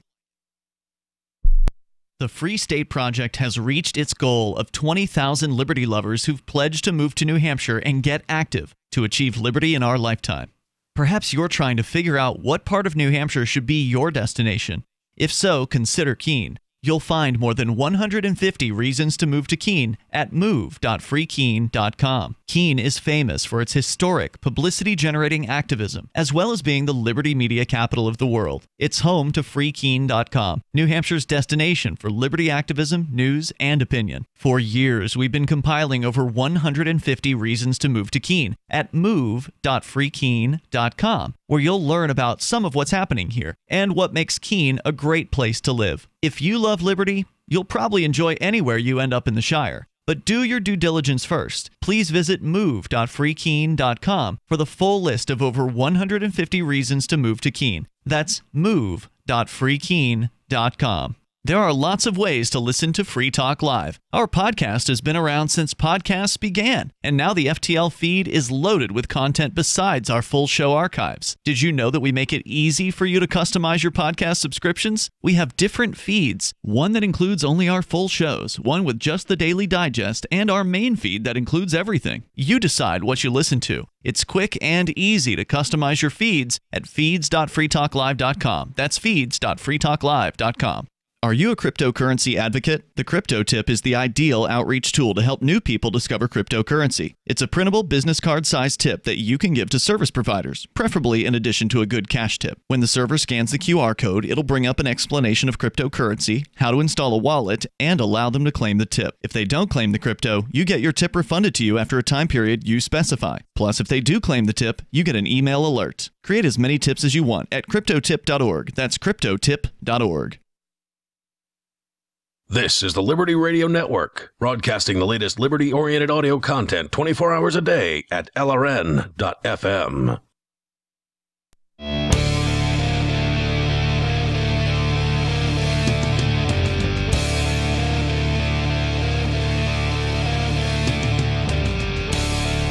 It's Free Talk Live, talk radio that you control.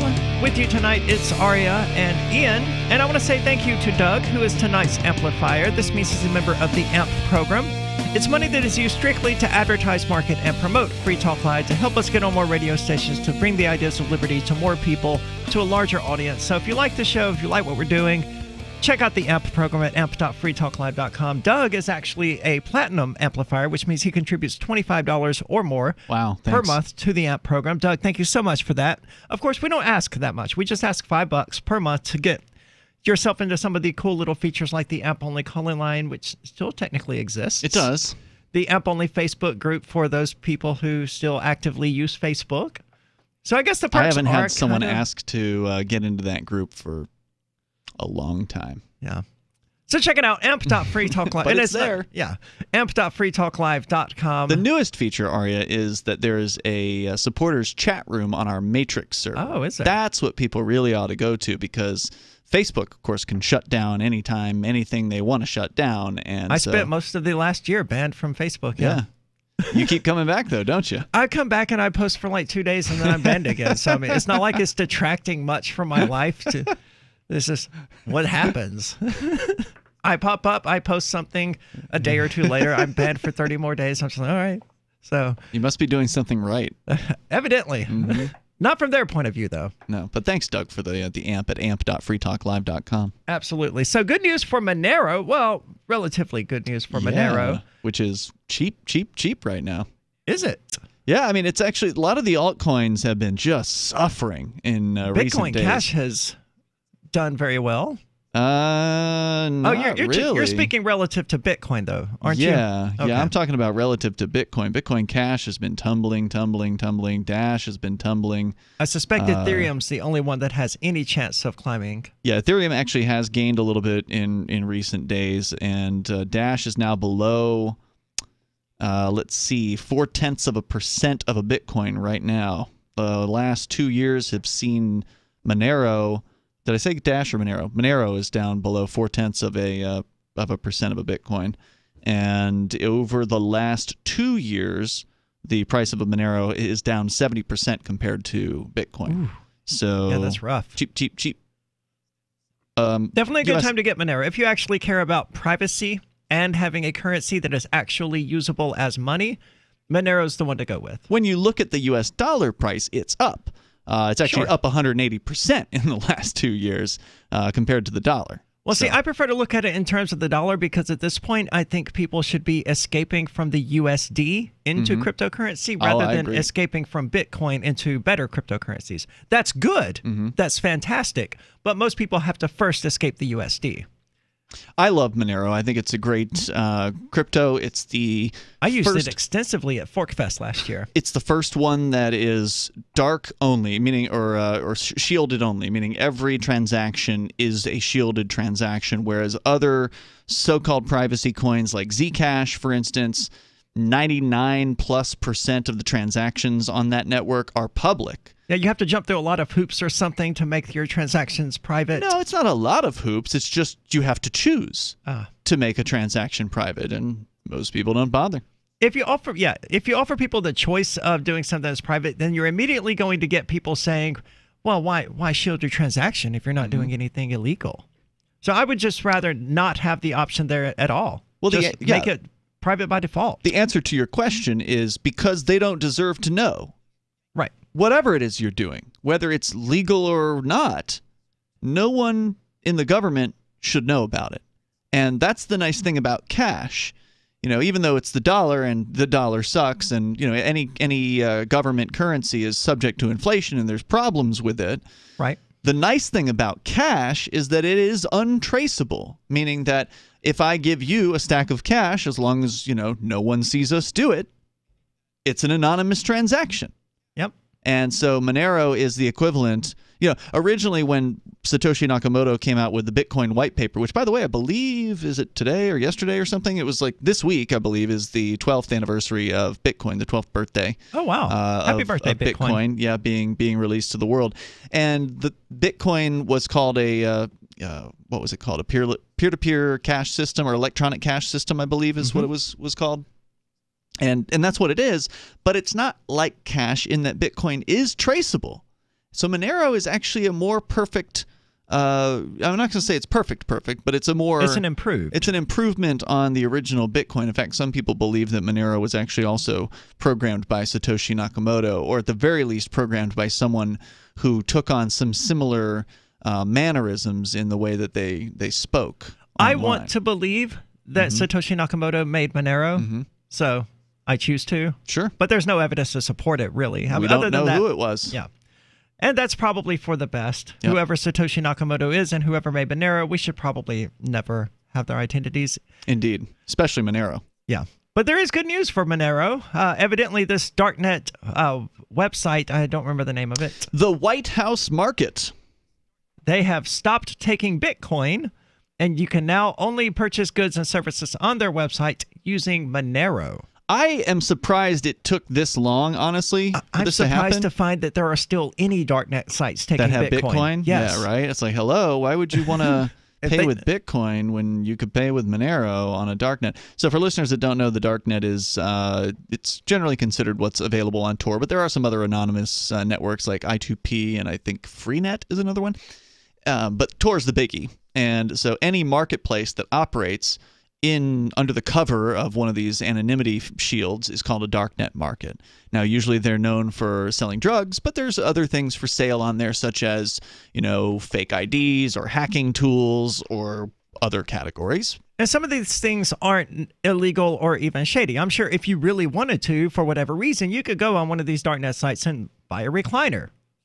I've never looked for a recliner. I haven't either. I don't know why anyone would want to, but they probably could. You could. I did see there was one site. I don't remember if it was Silk Road or when it was, because I've gone to a bunch of these sites over the years to investigate them. Yeah, journalistic, investigation. And I did find Taryn Lupo's books.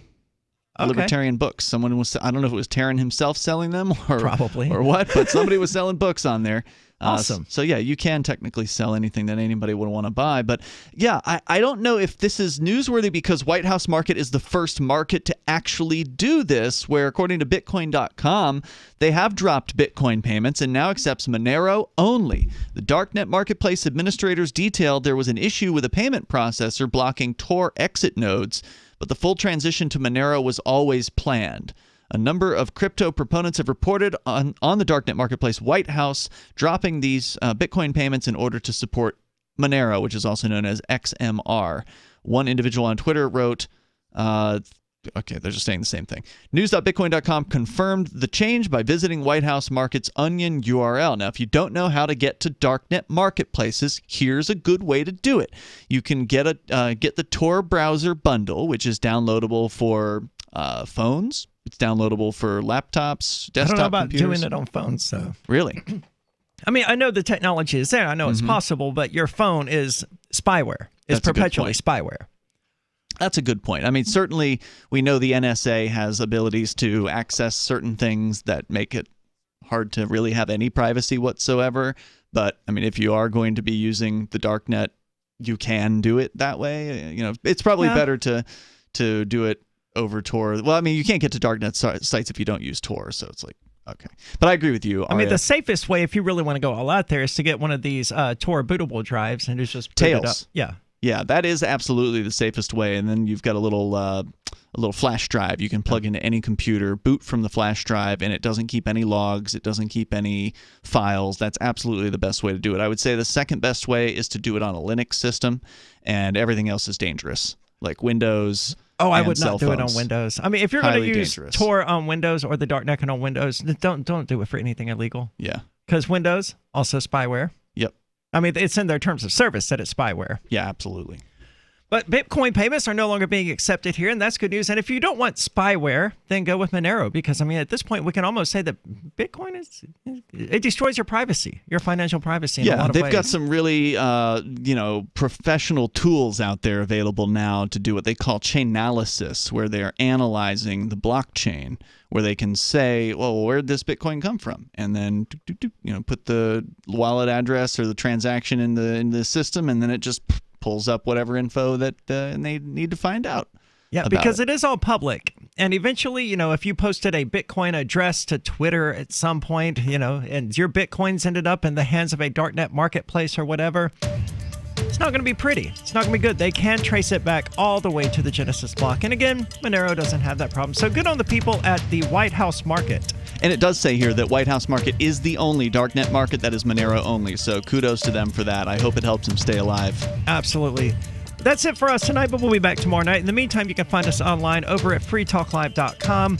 Again, check out the AMP program for all of the cool little features we talked about. That's amp.freetalklive.com. Go to dark.fail.